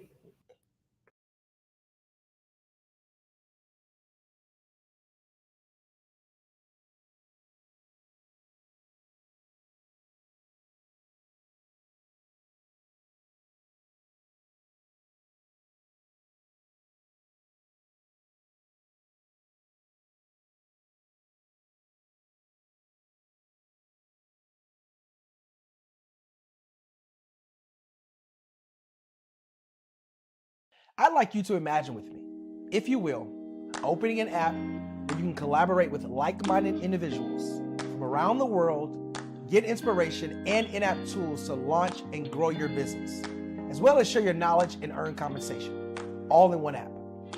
Well, the name of that app is Truso, short for Truly Social. Hi, I'm Matthew Newman, the founder and CEO of Truso, a new concept in social media. Truso is designed from the ground up to be a platform that's both social and empowering for all its users. How exactly do we do that? I'm glad you asked. First, Truso brings the world together via video. Psychologists assert that video provides a significantly more effective connection than audio only. When you enter a community on Truso, you're face to face. Second, on Truso, you don't have to have 1 million followers to monetize. Our business model allows all hosts and moderators to monetize, no matter the size of your following, by 1, producing fee-based content, and 2, inviting others to join the platform as subscribers. Even more, Truso has an in-app resource library with over 100 free resources, forms, and documents to help you build your brand and grow your business. Third, Truso is inclusive. The deaf and hard of hearing communities make up 360 million people worldwide.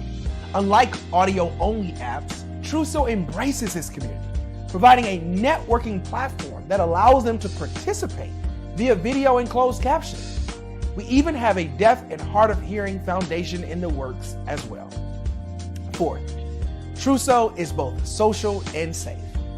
We refer to Truso as a virtual extension of the beauty shop, barbershop, and brainchild of the community. A place where there's laughter, along with wisdom, growth-oriented conversation, and genuine connections in a safe space. Truso even has proprietary security to ensure we maintain a safe environment for everyone. Where are we at now? Truso is live, y'all.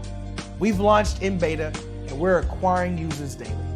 We have an incredible development and marketing team, plus amazing celebrity influencers at the table, helping us spread the word around the globe, beginning within the African diaspora and beyond by creating a safe space for growth, connection, and collaboration. We're truly excited about Truso. We've created something special for which there is a global market. And we invite you to embark on this journey with us as a shareholder. The future for Trousseau is truly bright. Join us and let's go there together.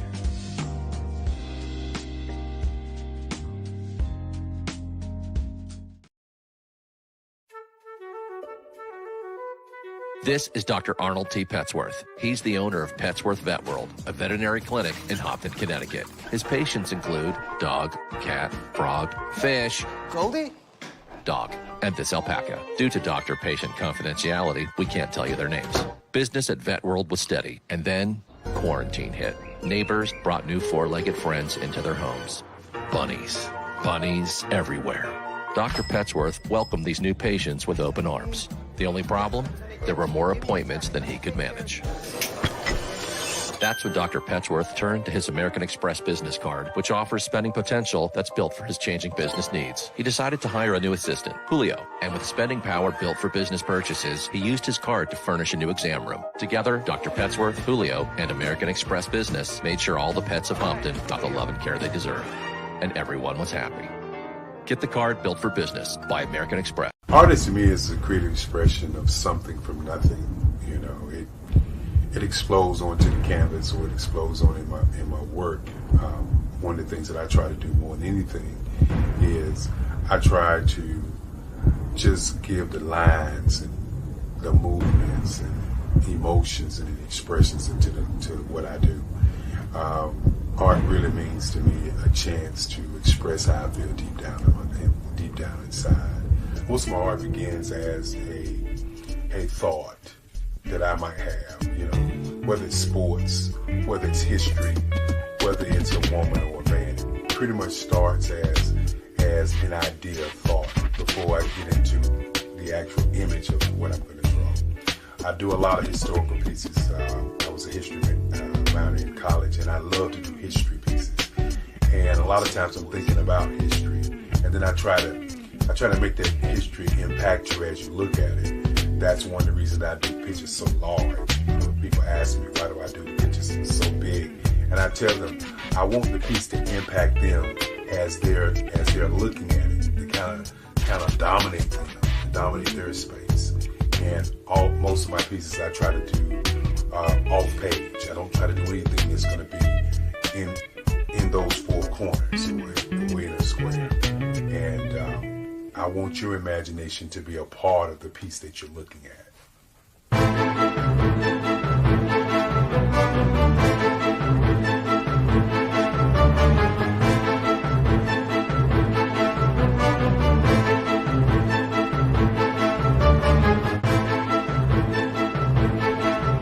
The way I feel when I'm drawing, when I'm creating something, is I feel free. I feel like there is an anticipation of something that's going to come. I try not to draw first. I try to draw second. And what I mean by that is I try to allow myself to kind of get into the piece and just relax. Sometimes I miss time. I'll draw 2-3 hours, sometimes 4 hours. And while I'm drawing, it's just a free. I just feel free. I mean, I feel like time stands still.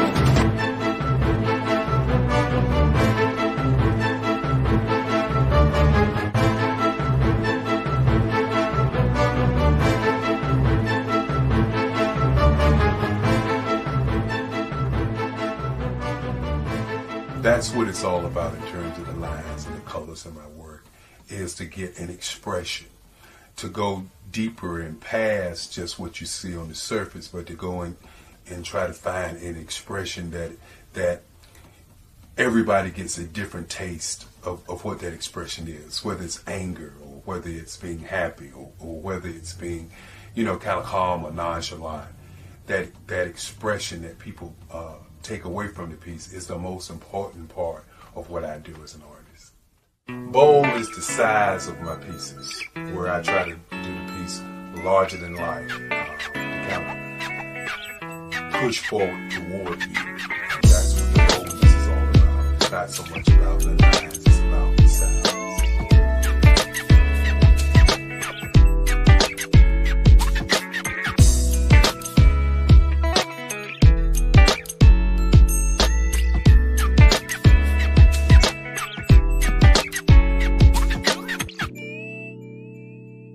The Face of Change art show is inspired by my mother, but more importantly, it's a historical moment in time as the pieces depict different emotions and expressions of Barack Obama.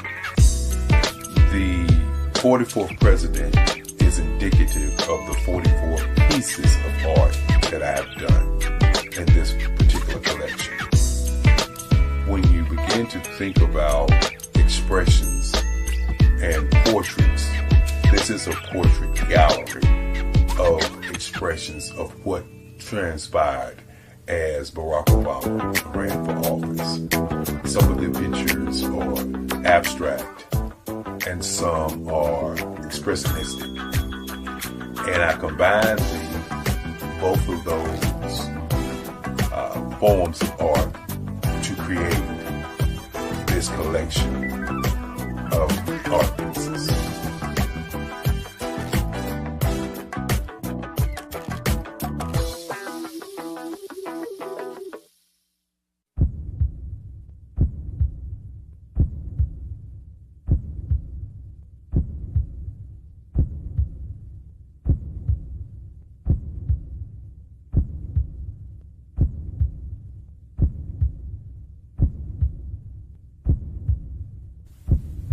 Overcomer,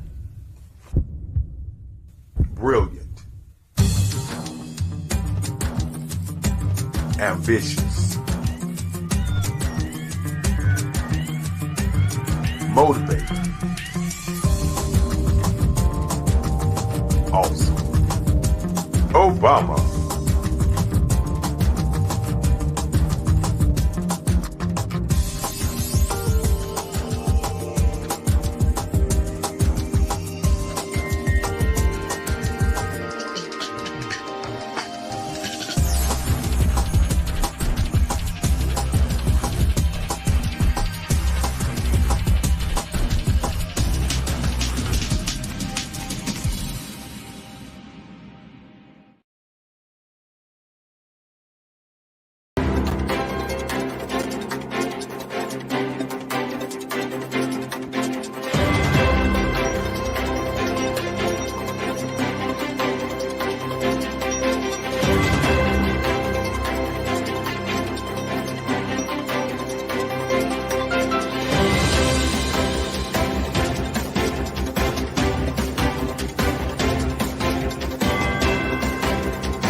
Dr. Eric Kelly III and a host of phenomenal speakers from all around the globe for this 7-day virtual event that you don't want to miss. The mission of the Black Business Expo is to raise scholarship money from kids all the way from high school, all the way from college. The Black Business Olympics is one of the largest Black business showcases in the world. It is an opportunity for businesses and companies to showcase their businesses globally. We are going to be giving away laptops up to $5,000 away to students. Again, I'm Olivia Appleberry, the founder of 2 Cents Finance and one of the speakers for the expo. I am so excited to see you there. For more info, go to www.blackbusinessexpousa.com or call 919-308-9090 and hope to see you there.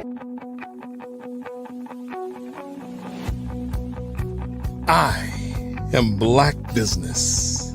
From the moment I wake until the time I sleep. Yes, I am Black Business. I am Black Business. Tell me, are you Black Business? I am Black Business. Do you support Black businesses? Listen, I support Black business because I am Black Business. Black Business Expo, one of the largest business showcases in the history of Black business in the world. The world! Sign up today at www.blackbusinessexpousa.com or call 919-308-9090. I am Black Business. I am Black Business. From the moment I wake until the time I sleep, I am Black Business. I am Black Business. Are you Black Business? I am Black Business. Do you support Black businesses? I support Black business because I am Black business. Black Business Expo, one of the largest business showcases in the history of Black America in North Carolina. Sign up today at www.blackbusinessexpousa.com or call 919-380-9090. I am Black Business. I am Black Business. From the moment I wake until the time I sleep, I am Black Business. I am Black Business. Are you Black Business? I am Black Business. Do you support Black businesses? I support Black business because I am Black business. Black Business Expo, one of the largest business showcases in the history of Black America in North Carolina. Sign up today at www.blackbusinessexpousa.com or call 919-380-9090. I am Black Business. I am Black Business. From the moment I wake until the time I sleep, I am Black Business. I am Black Business. Are you Black Business? I am Black Business. Do you support Black businesses? I support Black business because I am Black business. Black Business Expo, one of the largest business showcases in the history of Black America in North Carolina. Sign up today. How many times have you been asked to help someone you didn't even know, a student, a business entrepreneur, or did you ever even ask, where did they end up? That business, that friend, that entrepreneur. Well, just maybe they ended up in a gang, bankrupt, homeless, or worse, dead. Maybe they turned to crime, drugs, and alcohol. Did you ever wonder? Did you destroy their dream, or was your life always so easy? At the Black Business Olympics, we started a movement to help students complete. Give them hope and foster success. Help them to leave their dreams of providing laptops, computers, and up to $5,000 in scholarship funds.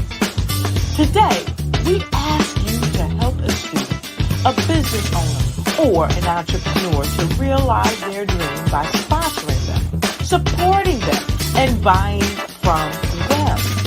Consider this. With $1.6 trillion in our Black community, we only ask for a small donation for our students, our and our entrepreneurs. And you can change a life today. So I ask you, what are you going to do?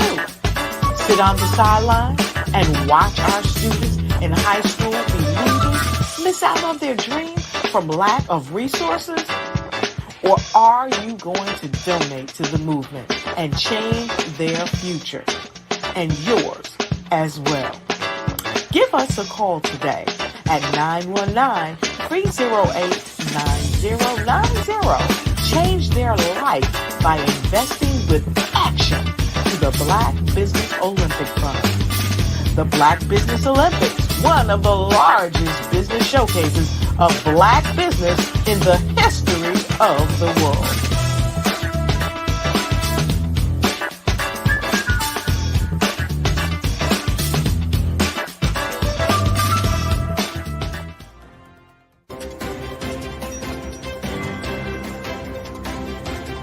Strategist and founder of the Black Business Olympics. I invite you to showcase your Black-owned businesses on the Black Business Network global stage. The Black Business Olympics is a global Black Business Network platform that propels Black-owned businesses into the international spotlight. By showcasing your business on the Black Business Olympics platform, you can reach a worldwide audience of potential customers, partners, and investors. You can also establish yourself as a thought leader and expert in your field, attract lucrative partnerships, and more speaking engagements.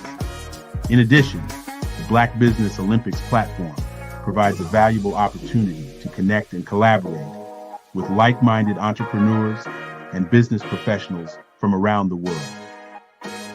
This can lead to new business opportunities, ideas, and relationships. Finally, by sharing your story and expertise on the Black Business Olympics platform, you can inspire and empower others. This is a powerful way to make a positive impact on the world and leave a lasting legacy. If you are a Black-owned business owner, I encourage you to seize the opportunity to showcase your business on the Black Business Olympics platform. It is a once-in-a-lifetime opportunity to make an indelible mark on the world. Be one of the 1,000 visionary entrepreneurs who are changing students' lives, shaping industries, hey, your content is inspiring, it actually helped me. Are you going to unleash your voice on our global stage and watch your business thrive? Black Business Olympics is one of the largest Black business showcases in the history of Black business in the world. Yes, the entire world. Just give me a call today at 919-308-9090.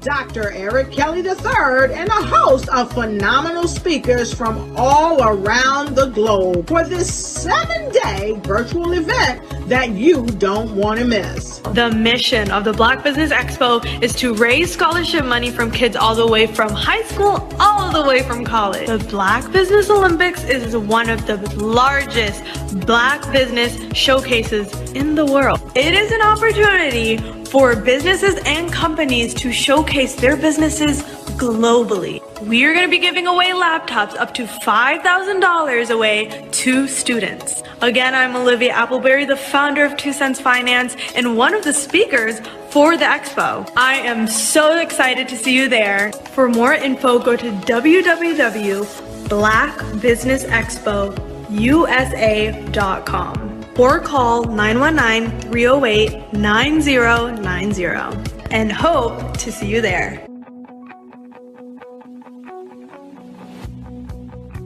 I am Black Business. From the moment I wake until the time I sleep. Yes, I am Black Business. I am Black Business. Tell me, are you Black Business? I am Black Business. Do you support Black businesses? Listen, I support Black business because I am Black Business. Black Business Expo, one of the largest business showcases in the history of Black business in the world. The world! Sign up today at www.blackbusinessexpousa.com or call 919-308-9090. I am Black Business. I am Black Business. From the moment I wake until the time I sleep, I am Black Business. I am Black Business. Are you Black Business? I am Black Business. Do you support Black businesses? I support Black business because I am Black business. Black Business Expo, one of the largest business showcases in the history of Black America in North Carolina. Sign up today at www.blackbusinessexpousa.com or call 919-380-9090. I am Black Business. I am Black Business. From the moment I wake until the time I sleep, I am Black Business. I am Black Business. Are you Black Business? I am Black Business. Do you support Black businesses? I support Black business because I am Black business. Black Business Expo, one of the largest business showcases in the history of Black America in North Carolina. Sign up today at www.blackbusinessexpousa.com or call 919-380-9090. I am Black Business. I am Black Business.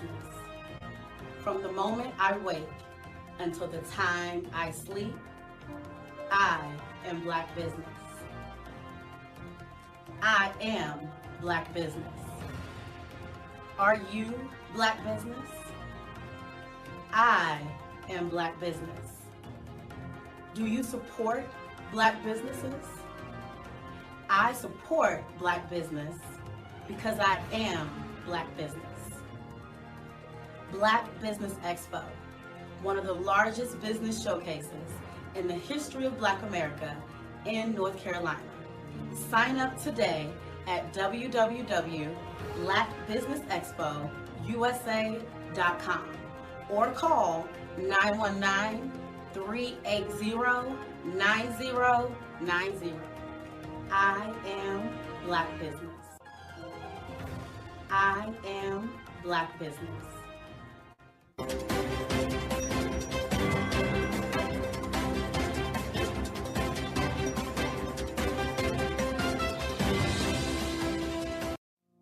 Did you know that approximately 333.34 million businesses exist today, according to a report from 2021? And you may be one of those businesses, or maybe you're not in the business market yet, but you're aspiring to be a business owner. Well, guess what? You're in the right place at the right time. Because let's face it, everything is about timing and opportunity. Hi, my name is Dr. Lotus Richey, and I'm the CEO and founder of the Lotus Richey Coaching and Consulting LLC, along with the Lotus Richey Ignite Show. 15 minutes of success with Dr. Lotus Richey, as well as books to boom your business and bring who you are. And today, I want to bring this amazing message to you about the Black Business Network and the Black Business Olympics. See, the Black Business Network and the Black Business Olympics is designed to help people just like you, that's right, that look like me, to take their business to the next level. Not just in your front yard or your backyard, but globally. The Black Business Network and Black Business Olympics is designed not to just help you survive, but to help you thrive. So join us today as we come together with businesses all around the world to support our students, our children, our young teens, our young entrepreneurs. What we do is we come together to help raise funds for students who are aspiring to be business entrepreneurs, who are aspiring and who are thriving in college. We endow them with a wonderful opportunity to gain scholarship of either a laptop or several thousands of dollars. And we will be a contributor to this amazing opportunity to help someone that looks just like you. So join us today at our website and let us connect with you and help you ignite and take flight in every area of your life on the Black Business Network and the Black Business Olympics. I'll see you on the other side.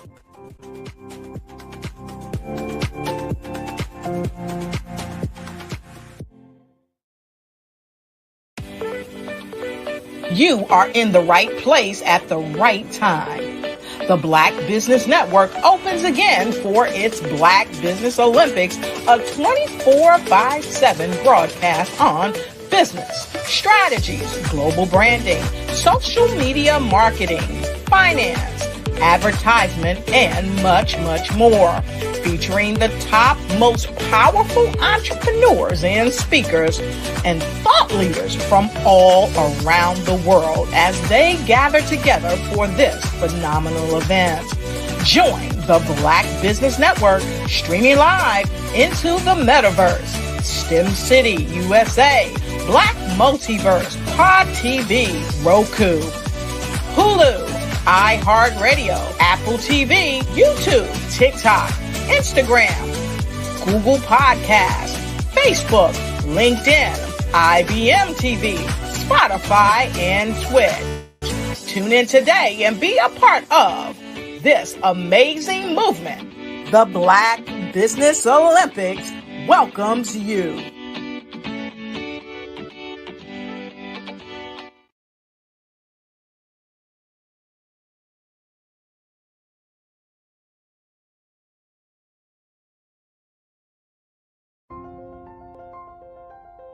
What if you could build your own city?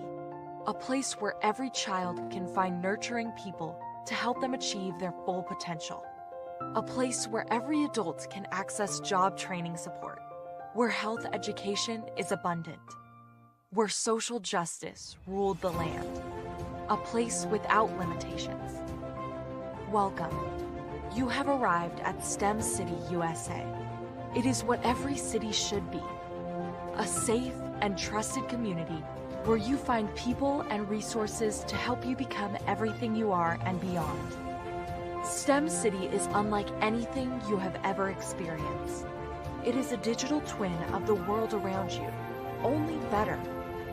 STEM City is about energy and soul renewal. It is more than a digital world. You can almost feel the power of live cultural events, music, and theater. STEM City promises a better future for children with caring mentors and hands-on activities with dedicated tutors to support our youth. STEM City is your passport to a healthy lifestyle with weekly events addressing our community's many issues. STEM City is your financial well-being with helpful information on wealth management, career advancement, job training, and so much more. STEM City is the community you deserve. It is the city where your dreams can come true. STEM City USA, a place in the sky that is accessible to all who reach for the stars.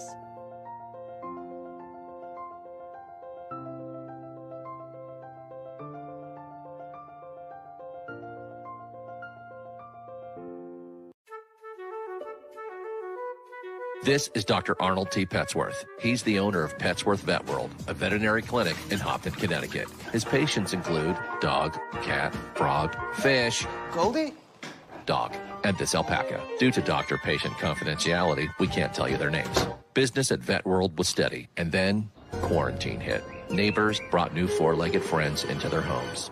Bunnies. Bunnies everywhere. Dr. Petsworth welcomed these new patients with open arms. The only problem? There were more appointments than he could manage.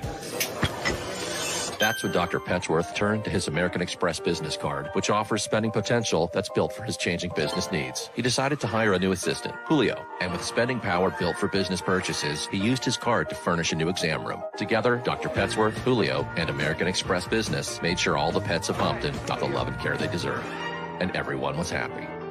Get the card built for business by American Express. Follow the Brand TV broadcast host, Grant McGaw, as he visits with top executives and entrepreneurs to find out their secrets of success with their personal brand. Follow the Brand TV broadcast host as he focuses on brand development to build better relationships, bring value to your business, relationships, and career. You will enjoy listening to each episode that is tailored to speak to you directly. If you're looking for this type of clarity in terms of building your brand, you have tuned into the right station.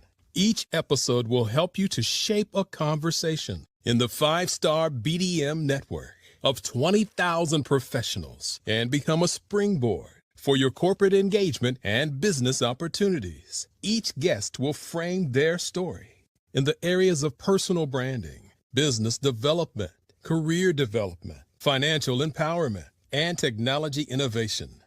Grant McGaw explains why he is the CEO and owner of his own professional career. Grant is an accomplished business leader and entrepreneur who wants to give back to individuals to grow their personal brand strategy. Tune in as he weaves his story about new possibilities, while to you exceed expectations. If you love storytelling, this show will make for fun.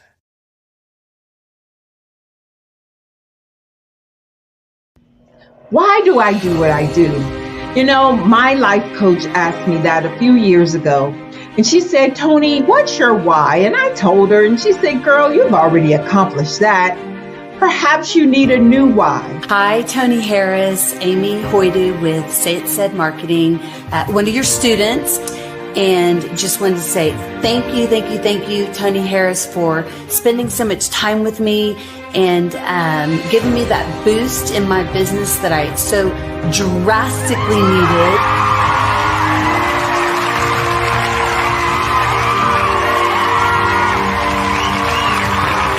My why is to touch, move, and inspire my clients to take drastic. This is Dr. Arnold T. Petsworth. He's the owner of Petsworth Vet World. Business was steady, but then an influx of new four-legged friends changed everything. Dr. Petsworth welcomed these new patients. The only problem, more appointments, meant he needed more space. That's when Dr. Petsworth turned to his American Express business card, which offers flexible spending limits that adapt with his business.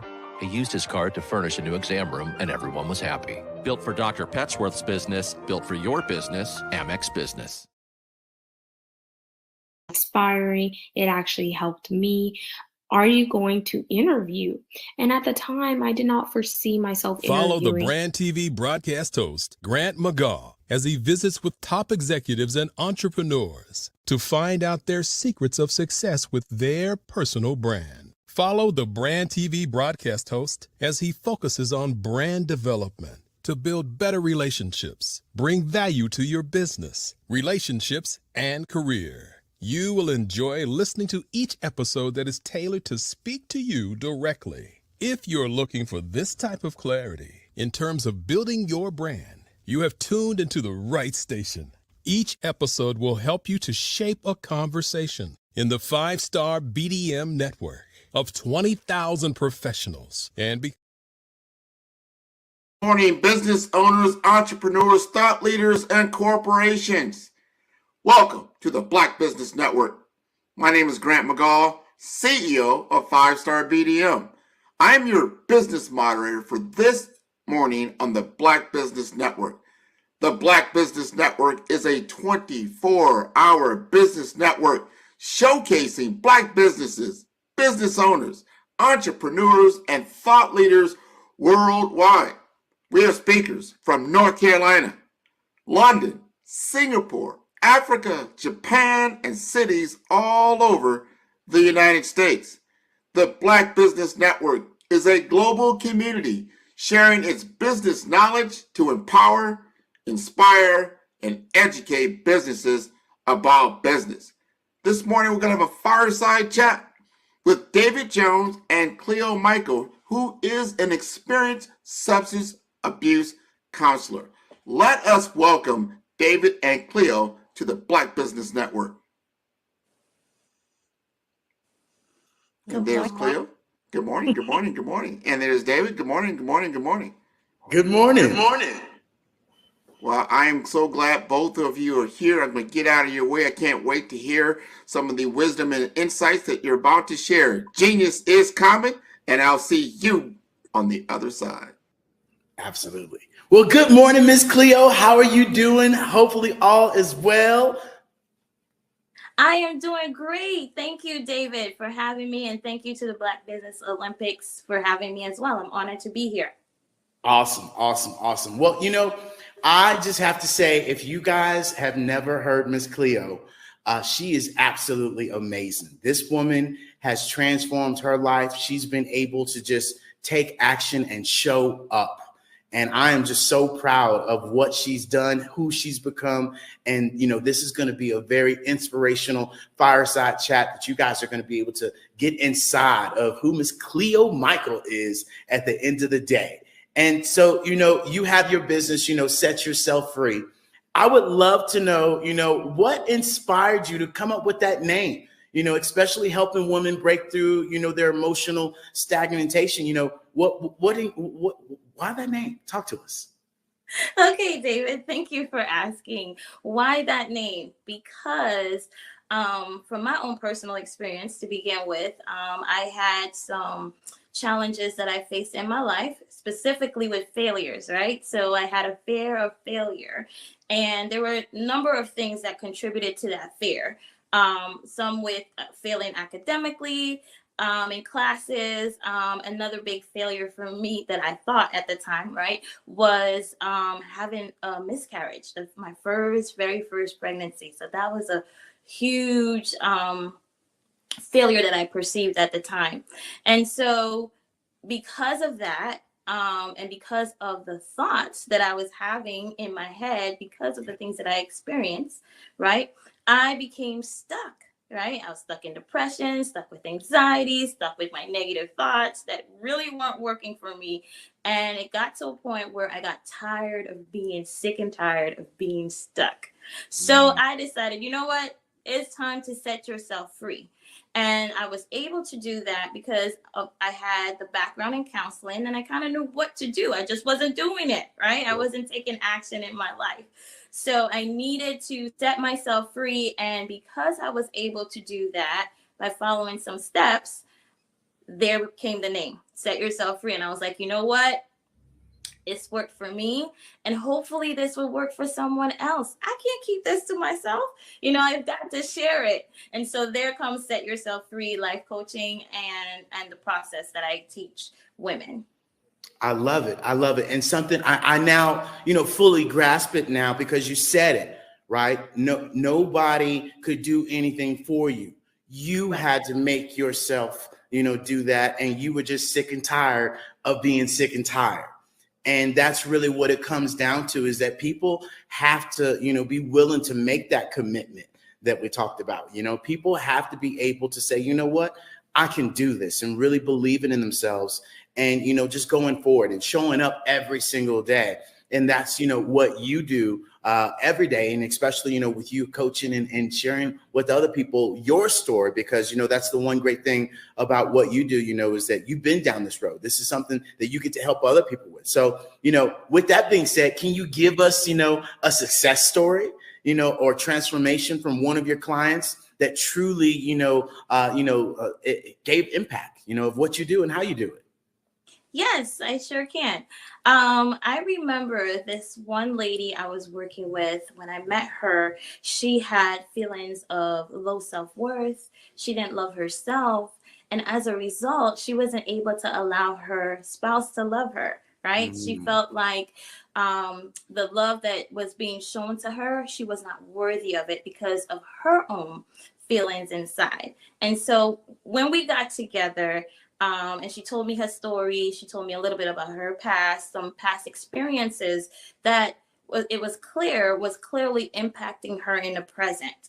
So we started there, right? We started working on the trauma from the past that was impacting her in the present, not going into the trauma to have her relive it, because that's not what we do, right? We don't want to re-traumatize people, but really looking at how it was impacting her today, right now. And once we were able to do that, work through that, help her to get an understanding that these traumas that she experienced does not define her, especially now, right? And then we started working on positive affirmations. We did an exercise where she had to write 3 things that she loved about herself every day. And we did that for about a month. And in the beginning, it was challenging for her, right? Because she was at a low point in her life. It was challenging, as it is for everybody. When you get to that point where you're feeling down and somebody says, hey, let's bring you up and let's start doing this positive stuff. It's like, whoa, wait a minute. I'm so used to this negative mindset right here. I'm not sure how this will work. So there's that skepticism that you have to get over. But she did it, right? Every day, she got a journal and she wrote 3 things that she loved about herself. And we would meet every week and not only share her progress, but share what she wrote in her journal. And to watch her grow and feel good about herself was amazing, right? She went from not being sure, not really knowing what to write, and then as they went along, she was like, Miss Cleo, I gotta tell you, I can't stop. I just find things that I love and I appreciate about myself. And she was able to do that in addition to engaging in exercises, working through learning that some of the things that she feels or thinks is not facts, right? And so we had to do that with regards to her relationship, working through that, knowing that if my partner says that they love me, and I have to embrace that. And she, at this point today, she's able to do that. I spoke with her recently through text message, and she was just telling me how wonderful she's doing and how happy she has been in her life right now today. But that transformation from taking her from being stuck and then taking her to now where she appreciates herself, she loves herself, she feels good about herself, she does activities that makes her feel good, not just as a person but as a woman. That was amazing. You know what? And I think that's the most beautiful thing, is really being able to help somebody believe in themselves and really pull them up, right? And sometimes that takes, recollection and reflecting on the past. And as somebody shared with me yesterday, a lot of the times we think of the regrets other than the reflections. And sometimes, the reflections, really turn into regrets. But really the reflection should be a lesson learned of understanding these things and how they play out. And yes, ladies, if your man tells you he loves you, he loves you. Okay. So I don't think she was the only one, or the other gentleman was the only one having that. That happens all the time. But, what are some of the unique, coaching techniques and methods, you employ to help, women overcome these emotional challenges and, regain their freedom at the end of the day? Okay, so one of the things that I do is I meet every client where they're at, right? There's not a one size fit all for every client. Everybody is different, right? But you meet them where they're at with regards to the stage of change, right? Because someone might come to you and they might be in pre-contemplation, which is, appears like denial, although some people don't like to use that word denial, but they're not able to see the issues that are going on in their life despite all the warning signs that are taking place. Meeting them there, meeting them in contemplation, and then working them through that process until they are able to take actionable steps and then maintain those steps. So that's one thing that I do, is utilizing the stage of change. The other thing is guided imagery. I use that with my workbook. I have a workbook. It's called Setting Yourself Free with the Triple P's. And the triple P's are having passion, a positive mindset, and perseverance. Those three things are important, right? To make that transformation or make that transition from being stuck to getting unstuck. You have to change your mindset. And then you also have to have that passion, that burning desire, that tired of being sick and tired, right? And ready to change. And then perhaps you don't know how. So that's where I come in, right? Or anybody else who you may go to, right? That's where they would come in to help transition you through that. So those are some of the key things that I utilize when working with clients to kind of shift them through that process. I love it. I love it. And, do you tailor your coaching sessions? Because I know you said, everyone is individual, but do you tailor these sessions with these people, under their circumstances? Yes, you have to. You have to, because everybody is not the same. Everybody has different cultural backgrounds, right? So you have to be sensitive to other people's culture. You also have to, you may take a different approach where you may take a softer, gentler approach with someone over here. You may need a more, a firmer stance with another client over here to kind of give them that push. But ultimately remembering that the element of change or the instrument of change is the client. So as a coach, I can't pull you, I have to roll with you. So that's where I said meeting you where you're at, making sure that I remember that when working with people, I have to roll with them and not pull them, meet them. And then sometimes you might start something and think that this might work with someone and it doesn't, and you have to readjust and be okay with that. Get their feedback, because this is part of their journey. And you can't go along without them. This is their journey. So you have to meet them where they're at and get input from them, reassess, and make sure that when you reassess, you're on the same page, because it is a partnership, right? You're working with them to help them get to where they need to be. Yeah. And, you say that, and I remind people all the time, we're always one conversation. We're always one old school Zoom conversation away, right, from, really sharing our story and being able to hear ourselves, because I'm more than certain, just like myself, when you hear other people's stories, you're like, ooh, I needed that today, right? I needed that reminder today to remind me of where I'm at and how far I've made it. And I might be dealing with that right now. And you just gave me some inspiration. And so really, this is where we have to come together and be vulnerable enough and drop our pride, drop our ego, drop that old way of thinking that, I can do this on my own, when really we do need to be talking with people. And you said it, our traumas, our dramas that we're sometimes addicted to, really get in our way. And so, what are some of the common patterns or obstacles that you see that women tend to, deal with? A few of them could be when you start to feel stuck, and you want to change, but you don't know how to, just digging your heels into that negative thought pattern, just sitting there, especially sometimes when you're working with people, they start off good, and then that negative thought comes in and poof, they quit.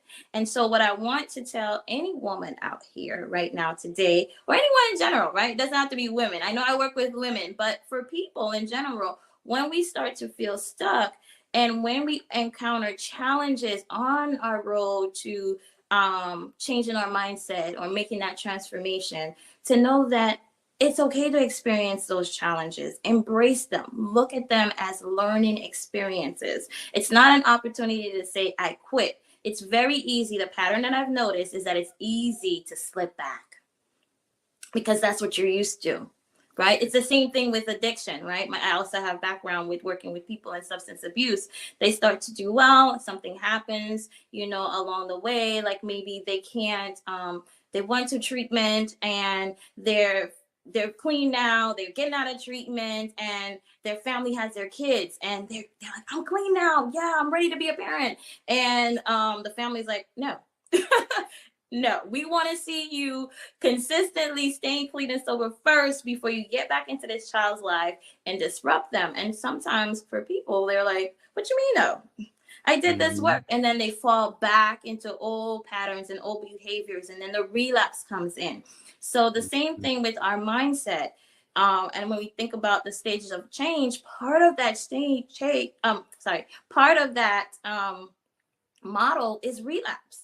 Right? Yeah. So it's very easy for us to relapse back into old patterns of thinking, right? So I've noticed that relapse is definitely a pattern for some of these women. And it's important to teach that you can encounter these challenges, you can overcome them, but you cannot get complacent because complacency will take you right back. So you have to stay consistent, nurture the positive energy or the positive space that you're in, and keep doing the things that work.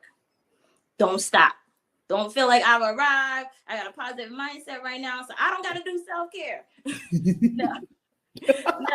It does not work that way.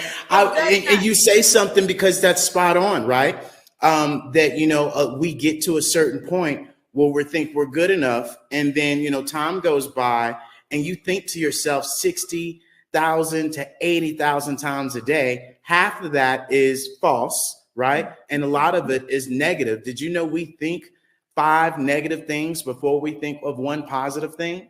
And, that's really internally and externally. So you're spot on of, oh, I'm good right now. But what happens when that bump in the road happens? What's your reaction response back to that, right? How do you react to that? How do you handle those situations? And that is really addiction or non-addiction, because we're all addicted to something. Do not get that twisted, right? Some of y'all addicted to TV. And so, this is where, this allows us to, really be able to understand how this works, right? Of how we can get better, how we can transition, And so, could you share some of the key strategies to building that emotional resilience and, fostering that personal growth as you've been, making it up the train? What are some strategies and techniques you got for us? Okay. Thank you for asking. Yeah. So some of the strategies that I would be sharing right now with you is when you start to experience your negative thoughts, right? It's important for you to stop them when they occur. First of all, you need to become aware of them, right? And aware that they're happening, how frequently they're happening. And then once you become aware, you're able to stop them, right? So you want to stop them, and you do that by either reframing that thought, right? Or replacing it with a positive or more empowering thought, right? So if I was someone who would say something like, I can't, right? I want to change from I can't to maybe I can learn, right? Because if you can't do something, hey, I can learn, and I may not be able to do it yet, but with practice, I will get there. See how that's a different shift, how it's reframing that versus staying stuck in I can't, I'm going to quit now, right? It's I can't right now, but with practice, with asking for help, right? Because some of us don't like to ask for help. But if I ask for help, I can.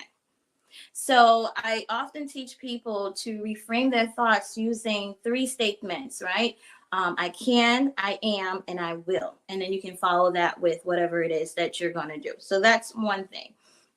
The other thing, the other thing is, once we get a shift in our mindset, right, we want to make sure that we maintain that with self-care, right? So that's where we do things that we enjoy, activities that we enjoy, that is going to help us to relax and bring an overall well feeling to ourselves, right? So if I'm doing things that I love, I'm gonna feel better about myself, right? So you could pamper yourself, you can go bowling, join a book club, something that relates to you, right? Not something I would do, right? So when I work with clients, I ask them what they like doing. I don't tell them, because it's important for you to do what works for you versus what I tell you to do, which will make it less likely for you to do it anyways, right? Because you're not into that. If I say go walking and you're like, I don't walk, you're not gonna walk. And then some people get stuck right there. Well, she told me to walk, I don't walk, I quit,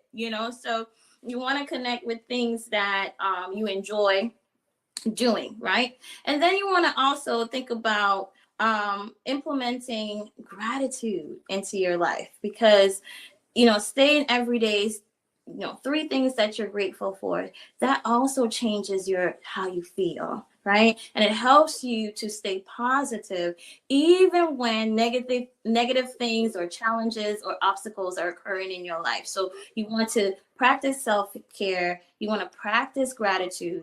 And if you have a connection with a higher power, God, that's for me, but everybody's different, right? They have different beliefs in spirituality. Then you want to practice some form of spirituality, whatever works for you, right? So making that connection is important. And then I say perseverance, right? Constantly doing it, knowing that you have to continually do these things and nurture that transformation that you're making. So to sum it up, you want to make sure that you reframe your thoughts, right? Change negative thoughts to positive ones, and they have to be empowering, right? Yep. And then you want to engage in activities that you enjoy, that is going to help you relax, because guess what? If you're relaxed, less stress, less anxiety, less depression, all the things that we're trying to get away from, and less of the feeling that you're not worthy. So you want to change that mindset and engage in things that you enjoy. Make sure you get enough sleep. That's important. And make sure you take care of your health as well, right? You want to make sure you go to your doctor's appointments and so you can stay healthy, because you need a healthy mind, but you also need a healthy body too. Boom. Right? So we got to take care of ourselves, pay attention to what we eat, and everything works in balance with each other. So yeah. I love it. Especially when you talked about, taking your power away from yourself, saying, other than saying I can't, other than saying, hey, I can learn, because that way you give the power back to yourself. When you take it away from yourself, you got nothing. And then you're absolutely spot on. Without your health, nothing else works. It's 1% of your day. Do some jumping jacks, do some sit-ups, go around the block for a walk, right? Take the dog for a walk, right? Do something other than nothing. And a lot of the times, depression, anxiety, all of those things are in line with how you take care of your health. Yes. I know for me, if I'm feeling like I'm a little upset or anxiety, I'm going to hit this Mexico Hill, and that's going to take the anxiety out of me real quick. Okay. Being 6,000 feet up in the air. And I'm real happy when I get back home. Okay. And so, this is where you guys really have to be able to understand how this all works. And, I'm going to move along here, and ask, this question: what role in self-care, in your coaching processes, and how you guide your clients, in prioritizing that, right? And their emotional well-being? Well, as we've been saying, self-care is important. It is at the utmost priority, right? To make sure that we are practicing self-care. And as I say, it doesn't have to be expensive. You don't have to spend a whole bunch of money, but, just simple changes, right, can help change how you feel. Because remember, if you don't know, I'm going to tell you, how you think drives how you feel, and how you feel drives how you act, right? And we have to learn that all three of these things are connected.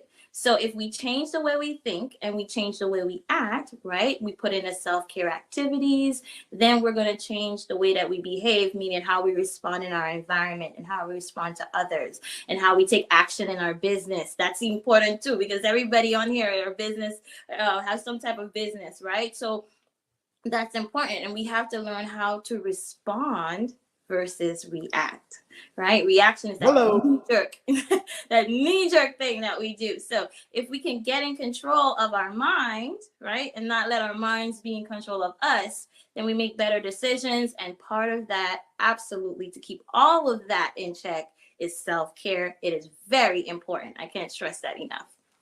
I love it. I love it. And in your experience, what are the most rewarding aspects of witnessing women, regain their emotional freedom and take control of their lives? I love doing it. I enjoy doing it. I like watching the transformation of someone when they come into you and they tell you what's going on, and watching them take actionable steps, right? From where they were before, feeling like they couldn't do it, and then pushing and motivating them. But most importantly, I enjoy supporting them, letting them know, listen, you can do this. This is absolutely attainable. I got you. We can do this together. And watching that partnership grow and that belief grow in themselves, I love it. It's the best feeling. I enjoy doing it. So that's what it's for me. It's watching the challenge. Did you know that approximately 333.34 million businesses exist today, according to a report from 2021? And you may be one of those businesses, or maybe you're not in the business market yet, but you're aspiring to be a business owner. Well, guess what? You're in the right place at the right time. Because let's face it, everything is about timing and opportunity. Hi, my name is Dr. Lotus Richey, and I'm the CEO and founder of the Lotus Richey Coaching and Consulting LLC, along with the Lotus Richey Ignite Show. 15 minutes of success with Dr. Lotus Richey, as well as books to boom your business and bring who you are. And today, I want to bring this amazing message to you about the Black Business Network and the Black Business Olympics. See, the Black Business Network and the Black Business Olympics is designed to help people just like you, that's right, that look like me, to take their business to the next level. Not just in your front yard or your backyard, but globally. The Black Business Network and Black Business Olympics is designed not to just help you survive, but to help you thrive. So join us today as we come together with businesses all around the world to support our students, our children, our young teens, our young entrepreneurs. What we do is we come together to help raise funds for students who are aspiring to be business entrepreneurs, who are aspiring and who are thriving in college. We endow them with a wonderful opportunity to gain scholarships of either a laptop or several thousands of dollars. And we invite you to help be a contributor to this amazing opportunity to help someone that looks just like you. So join us today at our website and let us connect with you and help you ignite and take flight in every area of your life on the Black Business Network and the Black Business Olympics. I'll see you on the other side.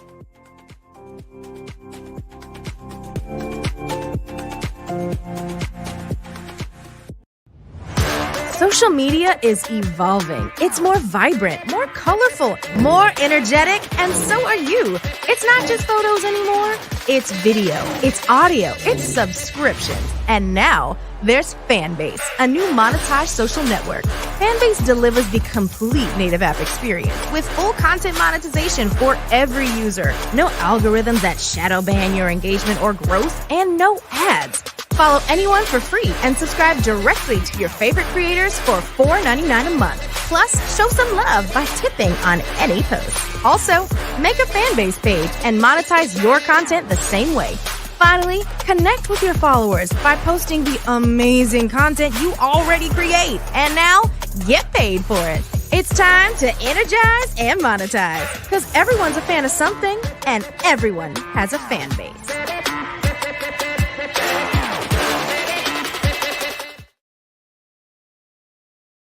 Are you a forward-thinking entrepreneur or business owner?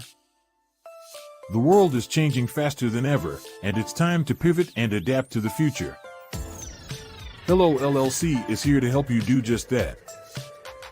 Hello stands for helping enterprises leverage leading-edge optimizations. Our innovative solutions can streamline operations, reduce overhead costs, and give you a competitive edge in a market projected to reach $5 trillion by 2030. By pivoting to the metaverse, businesses can tap into a rapidly growing market that is projected to be a significant part of daily life for 25% of Americans by 2026. As a full digital metaverse agency, the Hello LLC can help you create custom solutions to streamline operations, increase productivity, reduce costs, and drive brand recognition. Why should you pivot to the metaverse with the Hello LLC? By leveraging cutting-edge technology, you can provide immersive experiences for your customers, expand your global reach, and unlock new revenue streams. Contact us today to make the pivot.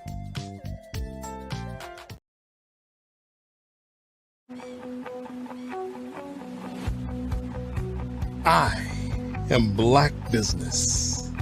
From the moment I wake until the time I sleep. Yes, I am Black Business.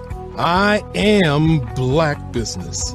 Tell me, are you Black Business? I am Black Business. Do you support Black businesses? Listen, I support Black business because I am Black Business.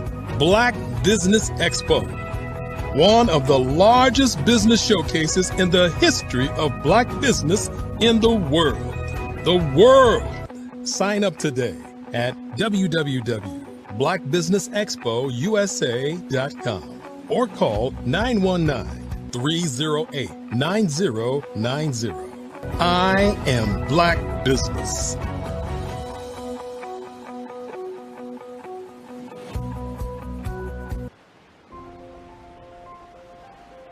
What if you could build your own city? A place where every child can find nurturing people to help them achieve their full potential.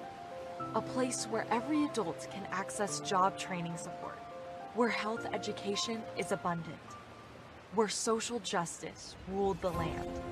A place without limitations. Welcome. You have arrived at STEM City USA. It is what every city should be. A safe and trusted community where you find people and resources to help you become everything you are and beyond. STEM City is unlike anything you have ever experienced. It is a digital twin of the world around you, only better. STEM City is about energy and soul renewal. It is more than a digital world.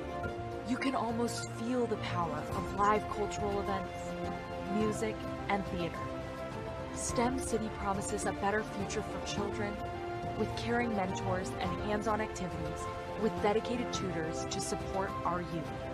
STEM City is your passport to a healthy lifestyle, with weekly events addressing our community's many issues. STEM City is your financial well-being, with helpful information on wealth management, career advancement, job training, and so much more. STEM City is the community you deserve. It is the city where your dreams can come true. STEM City USA, a place in the sky that is accessible to all who reach for the stars.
Dr. Eric Kelly III and a host of phenomenal speakers from all around the globe for this 7-day virtual event that you don't want to miss.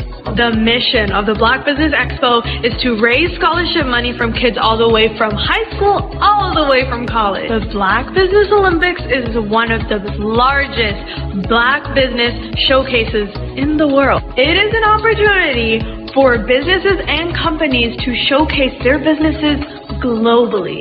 We are going to be giving away laptops up to $5,000 away to students. Again, I'm Olivia Appleberry, the founder of 2 Cents Finance and one of the speakers for the expo. I am so excited to see you there. For more info, go to www.blackbusinessexpousa.com or call 919-308-9090 and hope to see you there. I am Black Business. From the moment I wake until the time I sleep. Yes, I am Black Business. I am Black Business. Tell me, are you Black Business? I am Black Business. Do you support Black businesses? Listen, I support Black business because I am Black Business. Black Business Expo, one of the largest business showcases in the history of Black business in the world. The world! Sign up today at www.blackbusinessexpousa.com or call 919-308-9090. I am Black Business. I am Black Business. From the moment I wake until the time I sleep, I am Black Business. I am Black Business. Are you Black Business? I am Black Business. Do you support Black businesses? I support Black business because I am Black Business.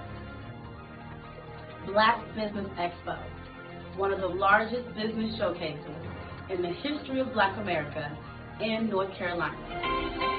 Join Dr. Eric Kelly III and a host of phenomenal speakers from all around the globe for this 7-day virtual event that you don't want to miss. The mission of the Black Business Expo is to raise scholarship money from kids all the way from high school, all the way from college. The Black Business Olympics is one of the largest Black business showcases in the world. It is an opportunity for businesses and companies to showcase their businesses globally.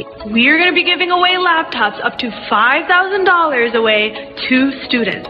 Again, I'm Olivia Appleberry, the founder of 2 Cents Finance and one of the speakers for the expo. I am so excited to see you there. For more info, go to www.blackbusinessexpousa.com or call 919-308-9090 and hope to see you there.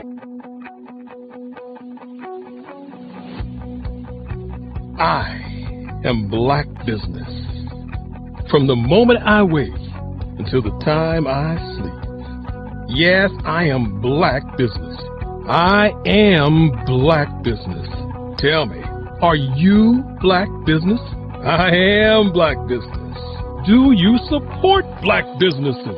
Listen, I support Black business because I am Black Business. Black Business Expo, one of the largest business showcases in the history of Black business in the world.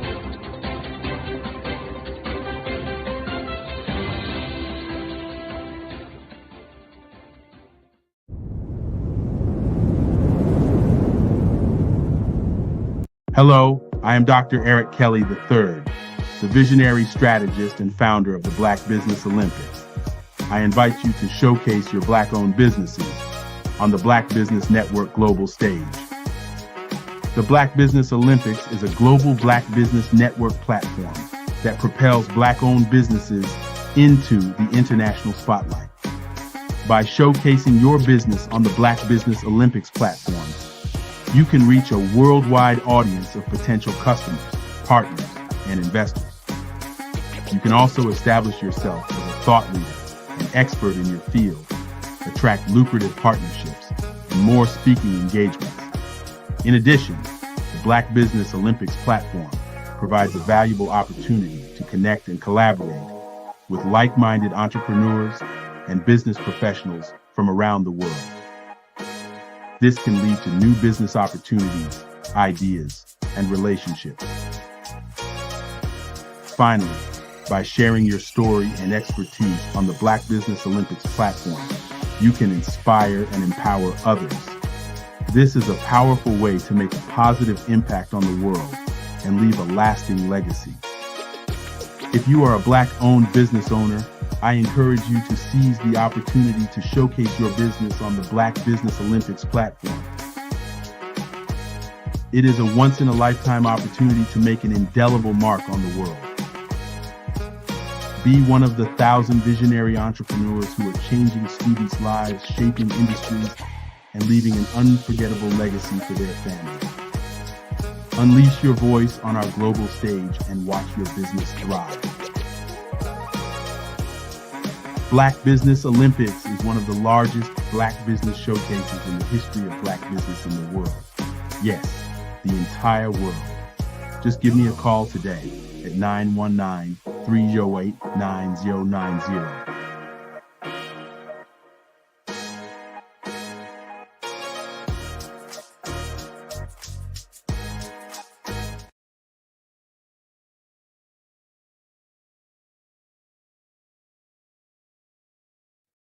Hey everyone, it's Grant McGall, CEO of 5-Star BDM and host of the award-winning Follow the Brand podcast and TV series, where I help you to build a 5-star brand that people will follow.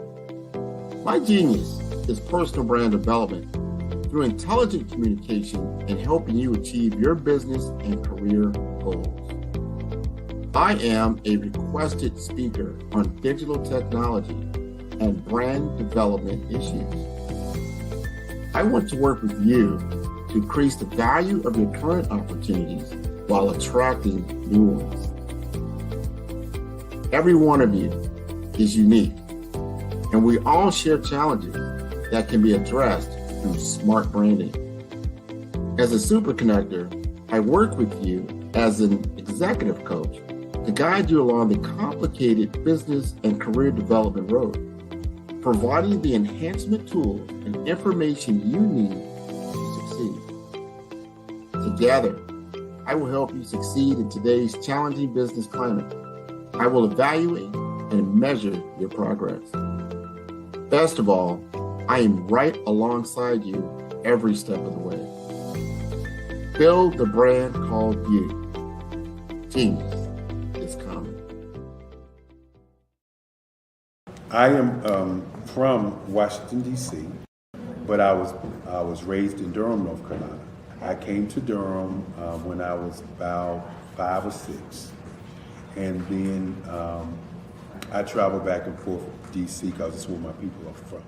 One of the unique things about my family is my mother, she's also an artist. She does quilting, and she does a lot of artistic things. And then my son, he draws with both hands, his right hand and his left hand like I do. So that's kind of a family trait. And then my other son, he's a videographer, and my daughter, she works, she's a regional vice president for Sunglasses. When you start out drawing and sketching, you want to continue to explore, each avenue. I do pastels, I do pen and ink, I do painting, I do acrylics. I haven't done oils yet, but I try to do all facets of art. What I say to a lot of times to people is, you can't put yourself in a box when you're an artist. You have to explore. And over the course of my life, I've tried to explore different mediums. I also do sculpture as well. I choose my subjects by the intensity that they have in their faces, or the intensity that somebody is moving, because I do more than portrait. portrait drawings. I also do I do abstract, and then I do figurative drawing also. Well, what happened in this particular show is that I started out trying to come up with something that would be a little bit different than what everybody else is doing. So I was working on a Barack Obama show, and they wanted me to do some paintings of Barack. And so what I did was, because of the deadlines, I kind of did it kind of fast. And then I realized when I was doing it fast, I enjoyed it. And so then I started doing other pieces the same way, and I started to enjoy those pieces also. And so I came up with this particular style, and it's a style of lines and colors. And what's interesting is that when I was in college, I did a show called Lines, Colors, and I talked about the boldness of the blacks, the hotness of the whites, and this is how this has come about, later on in my life. And the colors comes from a lot of the entertainers that I work with, where they wear different colors. They don't wear, your plain reds or your whites. They wear different colors, and so that's also another piece of what's giving me the colors. The subtitle of this show is Faces That Speak Life. That's real critical. Faces that speak life. Each one of these pieces is a life source and a life energy that's being put on display for people that are looking at them. I always say in terms of my art, it's not important that I draw them. It's important what you get out of what I draw. I don't try to just draw it because you like it. People wanted me to do prints. I didn't do prints. People asked me to do different people, but the people that I choose are people that make a difference in the lives of people in the world. So the human landscape idea was, again, as I said, the lines represent your emotions, it represents your ideas, and it represents your journey as a human being. And that's why you get the different pieces and the different looks. And as you notice, I try not to do one look that looks alike another look. And that's what's the most important part of this show.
Artist to me is a creative expression of something from nothing.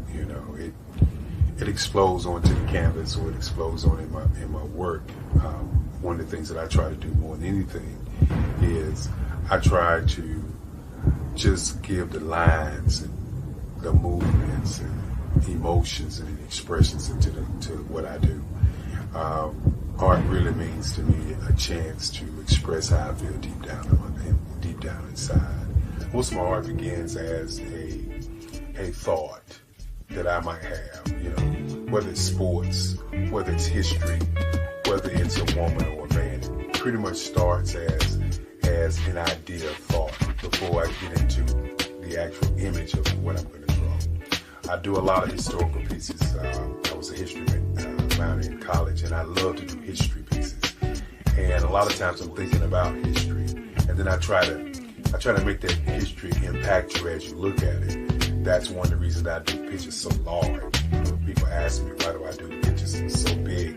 And I tell them, I want the piece to impact them as they're looking at it. To kind of dominate them, dominate their space.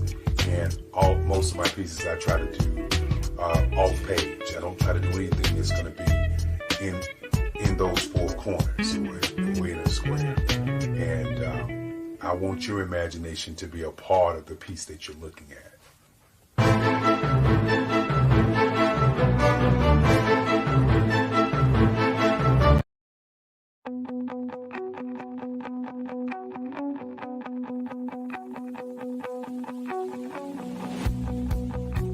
I am Black Business. From the moment I wake until the time I sleep. Yes, I am Black Business. I am Black Business. Tell me, are you Black Business?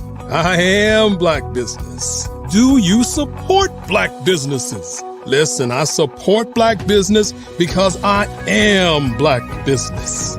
Black Business Expo, one of the largest business showcases in the history of Black business in the world.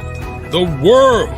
Sign up today at www.blackbusinessexpousa.com or call 919-308-9090. I am Black Business.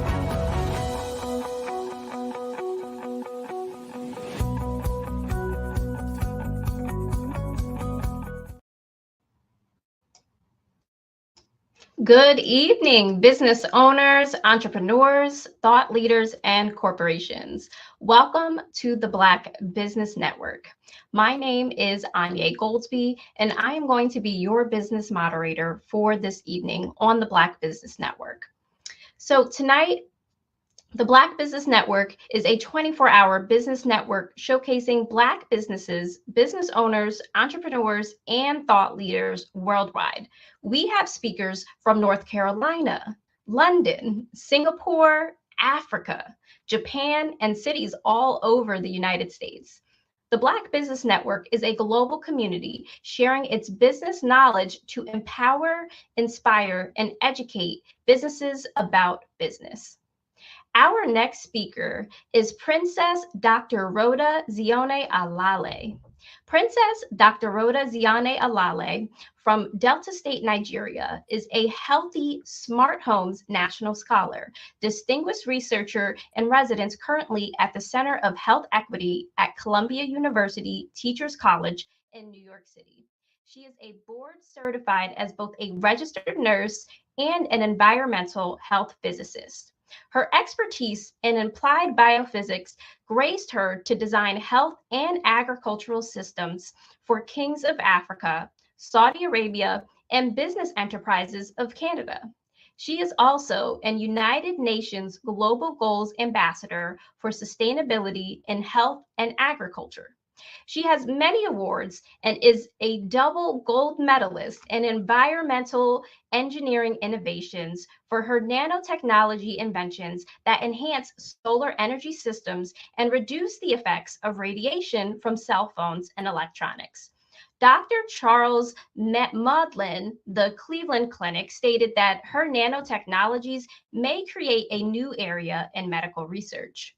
Both presidents, Ronald Reagan and Bill Clinton, honored her as an outstanding American. The 700 Club, Pat Robinson, produced a TV documentary of her life called Rhoda's Love Story. The late Senator Edward Kennedy penned that she is one of the most dynamic and creative women of our time. I present to all of you, Princess Dr. Rhoda Zione Alale. Good evening, everyone. We are live in Ohio. I have to put on my Ohio State cap today because we're undefeated. Did you see what we did in Wisconsin yesterday? Thank you, moderator, for such a gracious introduction. You are very I want welcome. to thank the Black Genius is Business. coming, and I'll see you on the other side. Okay, wonderful. Wonderful. Hello, everyone. I'm not sure if I was premature. Wanted to take time to thank the moderator for her introduction, and certainly Dr. Kelly, who is so multi-talented. We are just blessed to participate in his vision of the Black Business Network and the Black Business Olympics. he is so impactful for the Black community and the global community at large, because there's no way we can get it done without men and women that give us their shoulders to stand on. As the moderator said, I am an environmental nurse physicist. What does that mean? I explore, is your house making you sick? Whoever thought the chemicals, the electricity, the gases in your house could be the reason why you have cancer or diabetes or even mental illness? And that's one of the things that I explore. That's why I'm doing this broadcast in the middle of a bedroom in downtown Cincinnati. And I had to tell my son, I said, listen, I'm going to be in the city, so therefore I want to come and invade your space so that we can show the world, is your house making you sick? And more specifically, is your bedroom taking your health? And so I want to show you a health model that you can begin to implement. Now, few people know that we are actually under a nationwide call to action out of the office of the Department of Health and Human Services. Why? Because so many people are getting sick. Our air is sick. Our electricity is so high. The electrical radiation in our homes is so high that people are having seizures. It can create mental illness, especially depression. We have so much Alzheimer's and dementia because where are you sleeping? With your head up against a wall with an electric socket. And who knew that electricity can decrease the minerals absorbing in your brain? So one, we have a nationwide call to action. Two, we have a new medical diagnosis. Get your pen and pad. I got to give you the code. Because if you're waking up in the morning in a cloud, you're slow moving, you're slow thinking, you feel like you have brain freeze and brain fog, you could be hypersensitive to the electricity that's behind your headboard. And so I want to show you how you can figure that out. So the new medical diagnosis is called idiopathic environmental intolerance. Again, that's idiopathic. IDIO. Pathic is spelled PATHIC. The word environmental, ENVIRO. MENTAL. Intolerance. INTOLERANCE. Idiopathic environmental intolerance means you could be allergic to electricity in your home. You could be allergic to some of the household chemicals in your home. And that's why Fran Drescher of the movie, the sitcom, The Nanny, she started that whole campaign, Cancer Smancer, to tell people the chemicals in your home, the environmental toxins in your home could be making you sick. And so it has a medical code now. The number is ICD, International Classification of Disease. ICD, the 10th edition, code 2000. You can Google it. People are allergic to electricity. Have you ever wondered why now 1 in 17 people is getting a seizure? In many areas, and in other areas, it's 1 in 26. Why all of a sudden is everybody getting a seizure? Well, in medicine, for years, you saw the movie One Flew Over the Cuckoo's Nest. They use electricity to induce seizures. So we've known for years that high voltage of electricity can induce a seizure. It's used in medicine even while I'm speaking to this day. Electricity is used to induce seizures. So can you ask the question? If you all of a sudden never had seizures before, and now you're having seizures all the time, or your children are having seizures because you moved into a new place, Could it be that the electrical system in that house is faulty, or it's too high because you have so much, everything is wireless, or you're living near cell phone towers or power transformers? This is so impactful, especially to the Amish community. Their numbers of cancer and all kinds of metabolic diseases is off the chart. Diabetes and cancer and radiation toxicity and burns, because they don't even have electricity, yet they have windows and waters and metals in the infrastructures of their homes that can be highly conductive of electrostatic. So you got your pen and paper. First thing that you've written down is, what are the medical codes that talk about electricity can make me sick? Where did it come from? The Office of Health and Human Services issued a nationwide call to action to promote the healthy home. It's umbrellaed under Healthy People 2030. We got to get everybody checking their houses. And under promoting the healthy home, the first thing I want to bring your attention to is, what kind of meter do you need? I have a meter from the military. My testimony is simply this. I adopted one of my patients who had a brain injury. They said he would never walk, he would never talk, he would never learn. I was his nurse from the time he was 5 days old. And it was kind of a God thing, because I don't even do pediatric nursing. It just so happened a friend of mine started a nursing agency in Washington, D.C. I heard Dr. Kelly say he was from D.C.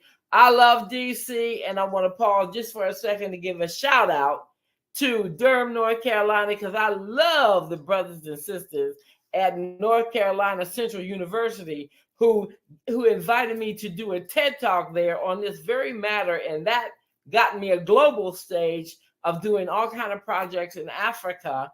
And I'm so grateful for that. Africa and the islands in St. Croix and Puerto Rico. So I'm grateful for the opportunity to have done that TED Talk on this technology.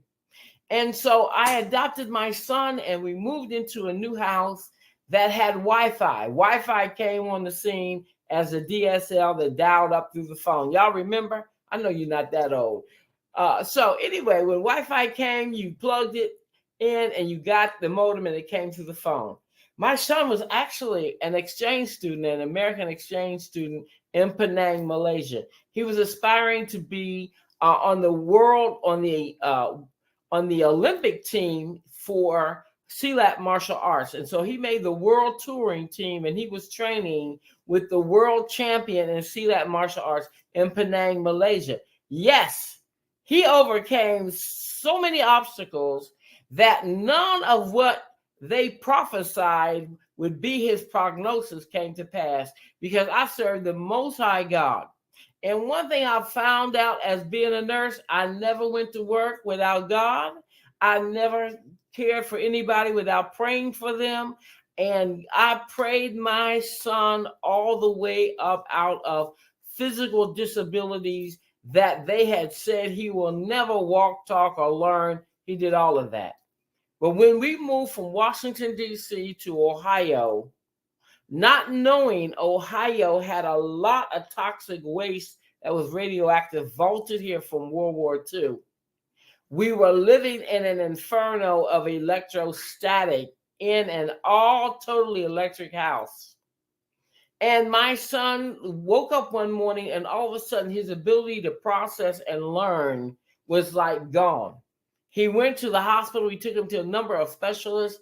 And the doctor said to me, your son is losing energy in his theta wave and his alpha wave. And that's what you learn with. And that's what you control your emotions with. And he ended up in a brain injury program for almost a year. I just happened to go to a medical conference in Canada that was on the subject matter around brain injuries and the environment and how all this electrostatic in the environment was causing brain injuries and all kinds of diseases. And the doctor walked up to me from Russia. She said, do you have ants in your house? I said, you know what? I got a terrible ant problem in this house. And I said, my son is sick. And she tested me and she said, lady, you are 100% radioactive. And I'm like, are you serious? She said, when you get home, don't play with this. You go find someone that can measure out your home, the electromagnetic pulse. Write that down. Electromagnetic pulse. You must know how much radiation from your electric system you're sleeping in. She said, lady, I need you to write down, get your house measured out. I called the local military base and some friends of mine there that were medical doctors, and they said, we know a lot of nuclear engineers. Let's see what we can find. They found me an engineering team, and they came to my house with a medical doctor who was a health physicist, and they brought this machine. Can you see this? This is called a stetzometer. Stetzer. STETZER. Again, that's STEZER. STETZER. Stetzometer. This stetzometer was designed for doctors and nurses in the Army because they said there was too much electrostatic in our operating rooms, in our patient care suites, and in our emergency rooms. And what it was doing was creating even more complications with trying to get that patient balanced and get that patient healed.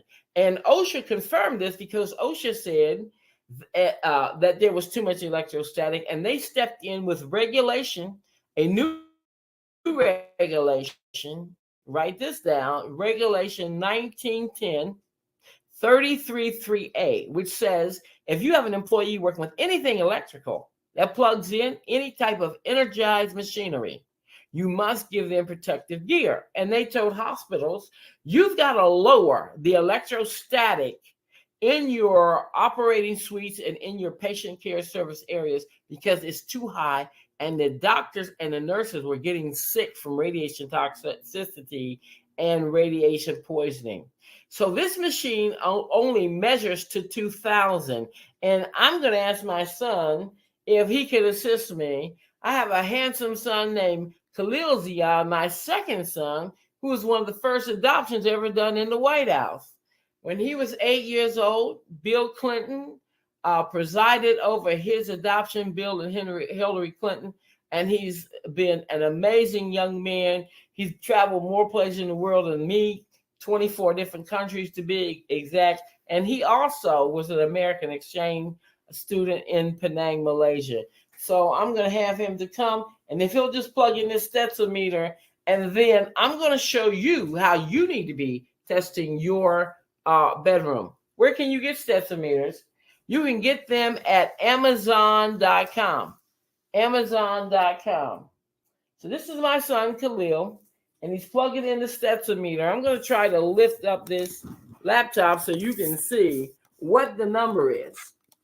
Now you see, can you see this? Okay, turn the power transformer, thank you. The power guard off. So at baseline, we are looking with this stetzometer, and it's 135. You see it's going up and down. It's jumping between 132, 127, 134. And if you turn around on the back, I don't know if we can get it close enough for you to see, that you are not supposed to be exposed to more than 50 biometric units of radiation. If you can see on that scale, it says above 50 is undesirable, and below 50 is where you need to be. And so we have an instrument called a capacitor. These capacitors were made for spacecraft, and I happen to get this white capacitor that you see plugged in here from Canada. If you Google Nevis Corporation, NEVVUS, this is actually a capacitor that allows me to test for patency of the line to see if your house or if your bedroom can support any type of technology to lower radiation in the wall. And so we're going to plug it in, and we're going to show you how these capacitors work. Nevis.com in Canada. I am the international spokesperson for them. And you see, in a matter of seconds, it brought that level from 138, 140, a fluctuation between 125 and 142, I believe was the highest, down to below 38. It's jumping between 35 and 38, and that happened within seconds. That's what you need to be concerned with, is your bedroom making you sick, because anything above 50 can alter your red blood cells and put you at risk for leukemia and all types of cancers and all types of mental illness. Now let's just park right there and unpack for a second. This is your head sleeping in 138 biometric units of radiation. And that meter says you're not supposed to be more exposed to more than 50. So electricity is like fire that burns you from the inside out. So here you are, you have your head sleeping in 138 biometric units of radiation all night. That's enough to drain your brain. You wake up in the morning with brain freeze, brain fog. You got to sit there 15, 20 minutes. And let's unpack that a little bit. Alzheimer's, they're saying now, is type 3 diabetes. Why? Because the brain is now resisting the absorption or the uptake of insulin. Well, when you put your brain in a storm, when you have your brain in an electric field, one of the things it does, it causes constriction of the cellular membranes because they're under stress and they don't know what's going on, because electricity stimulates the cell in such a way it causes it to drain its minerals. And the body begins to slow that process down so it can maintain your equilibrium. And I submit that this phenomenon is caused because your head is sleeping in electric static. And so I want my son to come and I want to test him. We're going to turn his computer around and I want to show you a test that you can do. Everybody, have you heard of muscle response testing? We're going to test his muscles and see, does his muscles like this wall behind here? We're going to turn that capacitor off and we're going to come back in just a few seconds.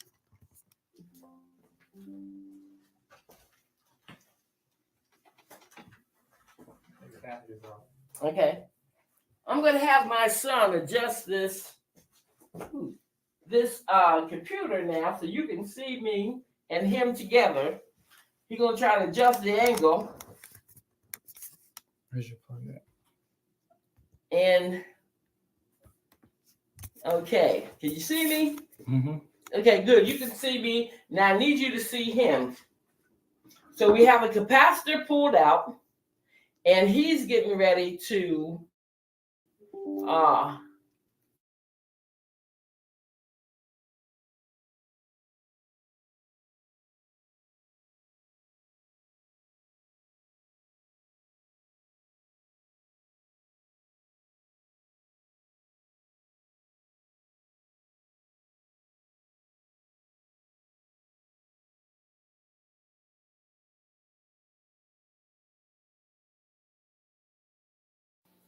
Genius is common.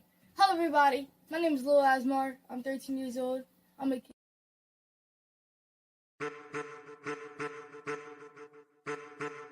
I am a child of the Most High God. He has gifted me in ways that I could not even imagine and didn't know.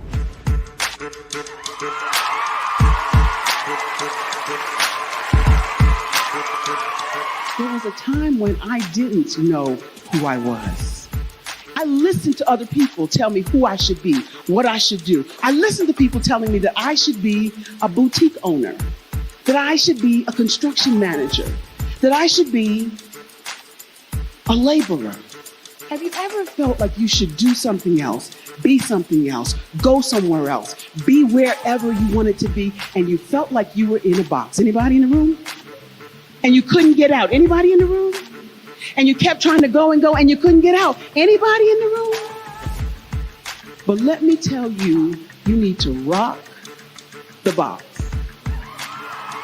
Rock the box.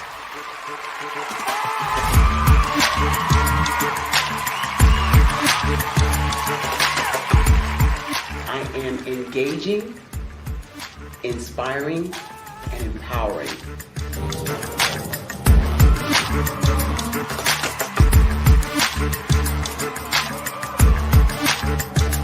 I would give you everything I know. Just by touching you, if I could, by osmosis, give you every single thing I've learned, I've gone through, I know I would. We know that's not possible, but as it is possible, I love to share information with people. Some of you out there, people have told you that you can't be, you can't have, you can't do. But I will tell you, like Kingston said, you can, you must, and you will. If it's to be, it's going to be me. You got to say it. If it's to be, it's going to be. If it's to be, it's going to be. If it's to be, it's going to be.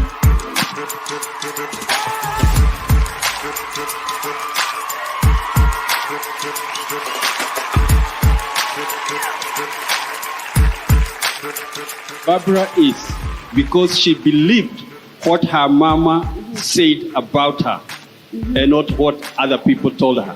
Every day you wake up, when you're in a situation, it's your choice whether it's an advantage or the disadvantage. She gained her confidence and her life, and now she is a testimony. If I can help you elevate yourself, then I feel like I'm elevating my own self as well. What you know and I know together can change the world.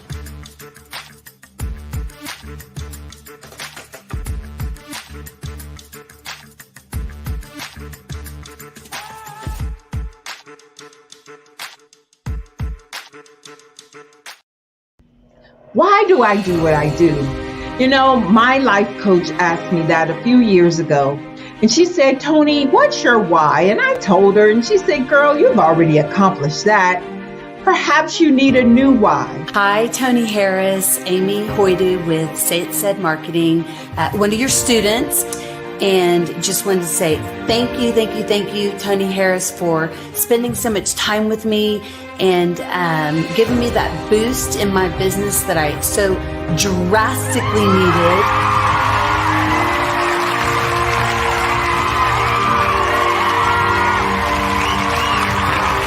My why is to touch, move, and inspire my clients to take drastic steps to be better than they were before they met me. I'm a resource. I'm a connector.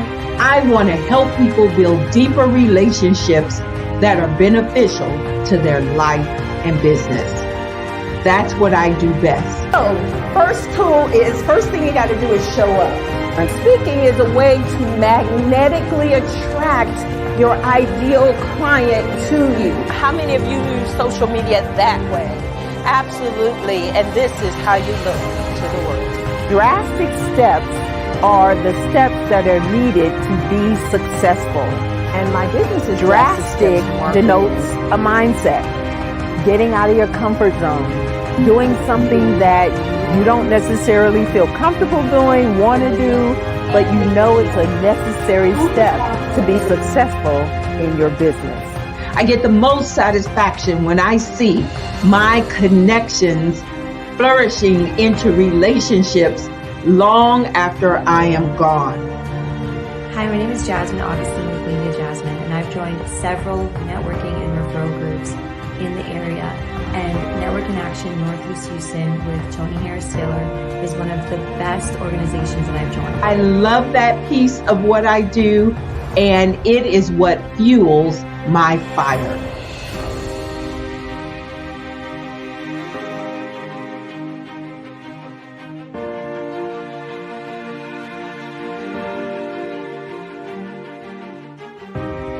My name is Tony Harris Taylor, saying take a drastic step today for a fantastic tomorrow.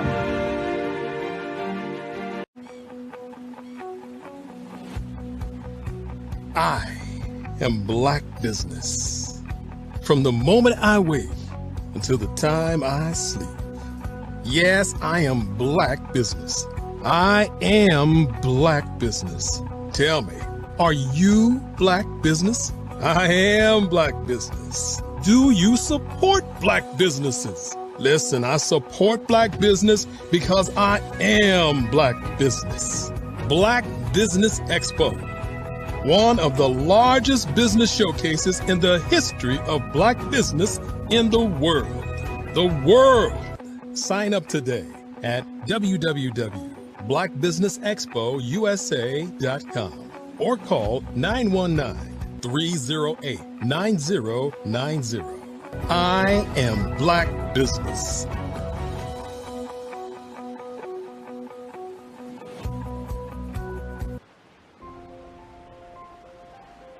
What if you could build your own city? A place where every child can find nurturing people to help them achieve their full potential. A place where every adult can access job training support, where health education is abundant, where social justice. All right, welcome back, everyone. We are going to bring back up Dr. Ale as well as her son so that they can vision out their presentation. So Dr. Ale, are you ready?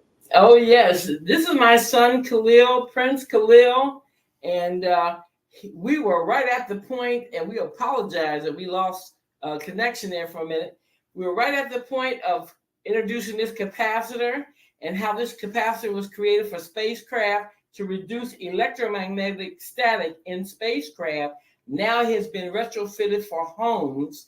And because I live so close to a military base, we were able to be among the first people that this capacitor got introduced to. And this capacitor is the instrument that helped to save my other son, who had a severe brain injury. They said he would never be able to learn again. It took 7 years, but he's learning.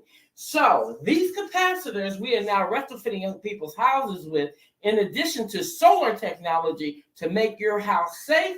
But we're working on this bedroom right now. We got to show you what 138 biometric units of radiation will do to your body. So I'm going to have him plug that in so we can get in position. And then I'm showing you how you are going to test your house. Everybody needs to do this. You need to go home. You need to stand away from the wall. Don't touch the wall yet. Test your baseline. Put your arm at a 90-degree angle. I'm going to have him turn around so you see what that looks like. 90-degree angle at the shoulder, and then get back in position so you're linear to the wall, and hold his arm. Give me all your strength. Don't let me push your arm down. So away from that wall, he's perfectly strong. Now I'm going to have him touch the wall with his hand. 1, 2, 3, all your strength. Hold strong. And look, this wall knocks him out. Now, if the wall will knock out a 33-year-old strong young man, what in the world would it do to you? This is why masses of people are getting Alzheimer's, dementia, all kinds of cancers. Because not only is it doing this to him, I'm going to have him lean over and touch the bed. He's touching the bed with box springs. Can you touch the mattress for me? Next, you're going to touch your mattress. Okay, give me all your strength. 1, 2, 3, resist. So he's leaning over. It's knocking his body out. So not only is the wall creating an electrical field to take his body out if he touches the wall, it's taking your body out if you're laying on box springs in the mattress. So let's just turn the capacitor on. The question now is, can he touch 38 biometric units of radiation? That's the question. Have him touch the wall, arm out, 1, 2, 3, all your strength. And no, he's still losing energy from 38 biometric units of radiation. So what have we done? This is what God gave me. You see this little square? It's called a nano. Yournanos.com. This is a nanotechnology that puts a barrier so it takes down that electrostatic. We're going to put this on the capacitor and have it broadcast into the wall so that we can retrofit that capacitor to stop tasing him and demineralizing him. Touch the wall. Give me all your strength. 1, 2, 3, go. Rock solid. There's no energy loss.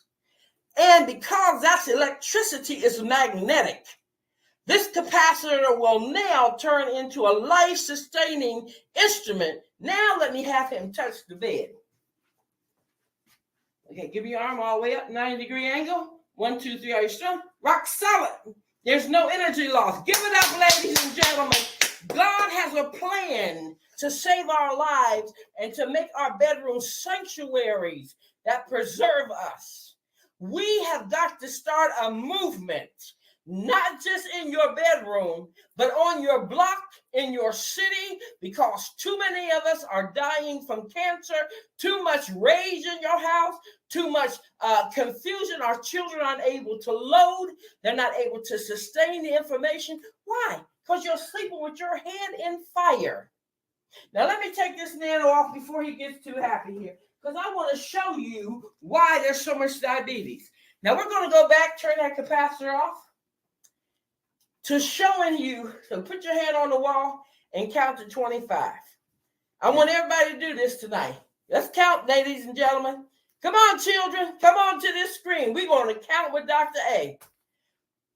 Shout out to Howard University, a former nursing professor at Howard. My students call me Dr. A to Z because there was no room for a C student in my nursing class. I worked everybody till they became an A student. Here we go. So he's charging up from that wall.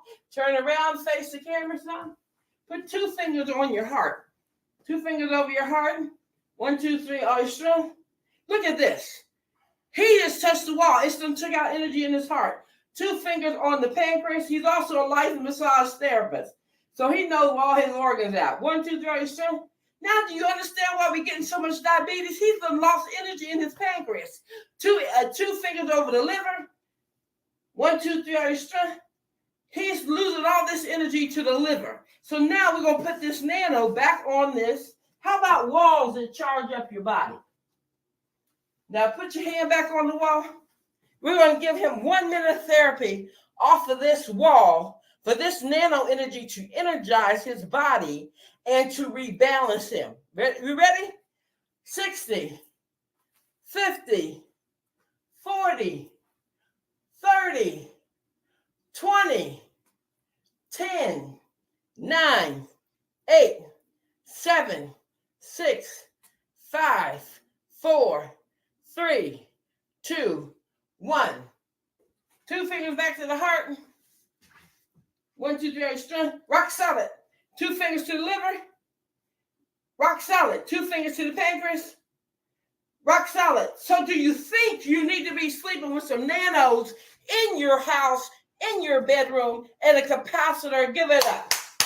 Safer bedrooms. We have a movement in your bedroom healthier and safer so we can preserve our love, we can preserve our health, we can preserve our joy, and we can preserve our families. I am tired of fathers dying, mothers dying, children sick, and I'm doing something about it. And who will join me at yournanos.com? All right. Thank you so much. Wow, Dr. A, that was amazing. Please, everybody, make sure you follow up with her. This is Genius 4.0. He's been around the world, American exchange student to Penang, Malaysia. He speaks more languages than me. God is an awesome God. First adoption done at the White House. Our God is an awesome God. Yes. Dr. A, she was so amazing, everyone. So thank you so much for joining us, Dr. A, on the Black Business Network. So today I want to also talk to you about the Black Business Network Expo's mission, which is to raise funds for high school seniors going to college for K-12 entrepreneurs. The Expo is a fundraiser for students, and you can go to www.blackbusinessexpousa.com to donate to our scholarship fund, or use Cash App that's on the screen below, which is $BBXUSA. Our goal is to give laptops and up to $5,000 to 10 students. Students can register online right now at blackbusinessexpousa.com. Every dollar counts. So you want to remind you to donate to the scholarship fund. We want to thank also today our Black Business Expo USA sponsors: First Atlantic Insurance Group, Hello LLC, 5-Star BDM, NC 100, Moody Capital Partners, Suede Soul, Lotus Ridge Coaching and Training, Carolina, Virginia Minority Supplier Development Council, Step Management, Barbara H. Smith LLC, Margie McLean Foundation Inc., Genius is Common, Earth Essentials, Mullane Shani Global, Executive Women's Success Institute, The Quality Coaching Company, Superwomen Business Services, Creative Force Studios, Lee Entertainment, Artist App Design, and Black Business Expo USA. Genius is common, and I'll see you on the other side.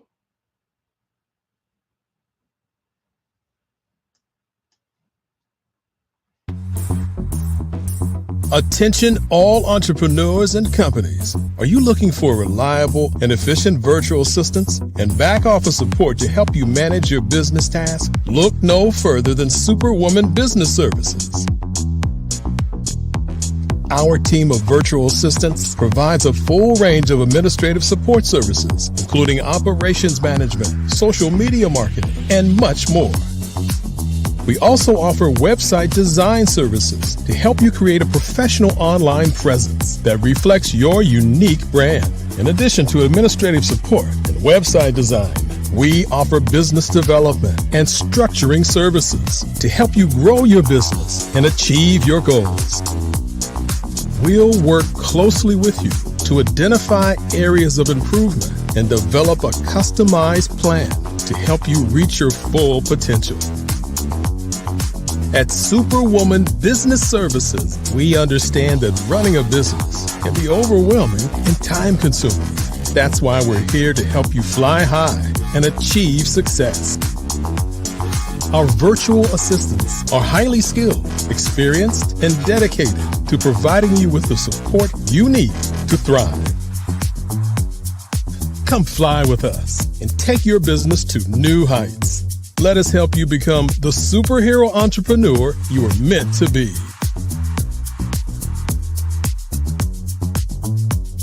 Contact Superwoman Business Services today to learn more about our back office support services. Come fly with us and take your business to new heights. Over the past few years, we've seen the growth of existing and new initiatives focused on financial inclusion, building global networks, and reducing the wealth gap in response to the idea there's not enough seats at the table.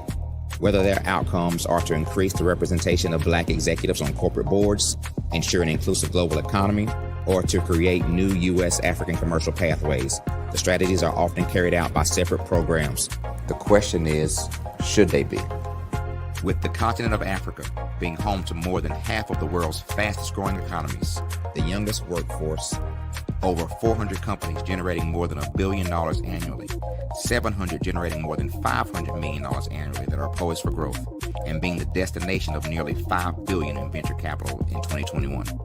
Diversifying U.S. and Africa commercial engagement by building bridges between African businesses and their U.S. diaspora should begin being seen as mutually beneficial.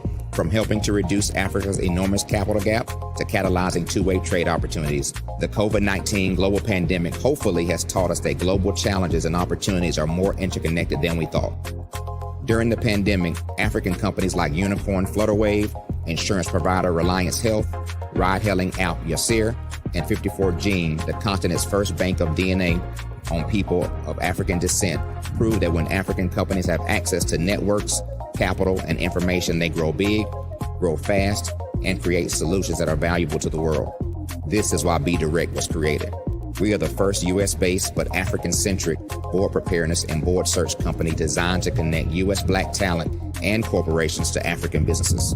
Unique and fundamental to Be Direct's success is our process of helping board candidates adapt their experience and networks to an African context before they're connected to high-growth companies that are looking to locally and globally scale. From our focus groups with African business execs and government leaders, we don't ignore the sentiment that business is easy, but people are hard. Having a pool of board candidates with hard-to-access networks and extensive experience across the business life cycle, including successfully raising capital, is table stakes for an initiative like this. So yes, we have that. But corporate or entrepreneurial success in the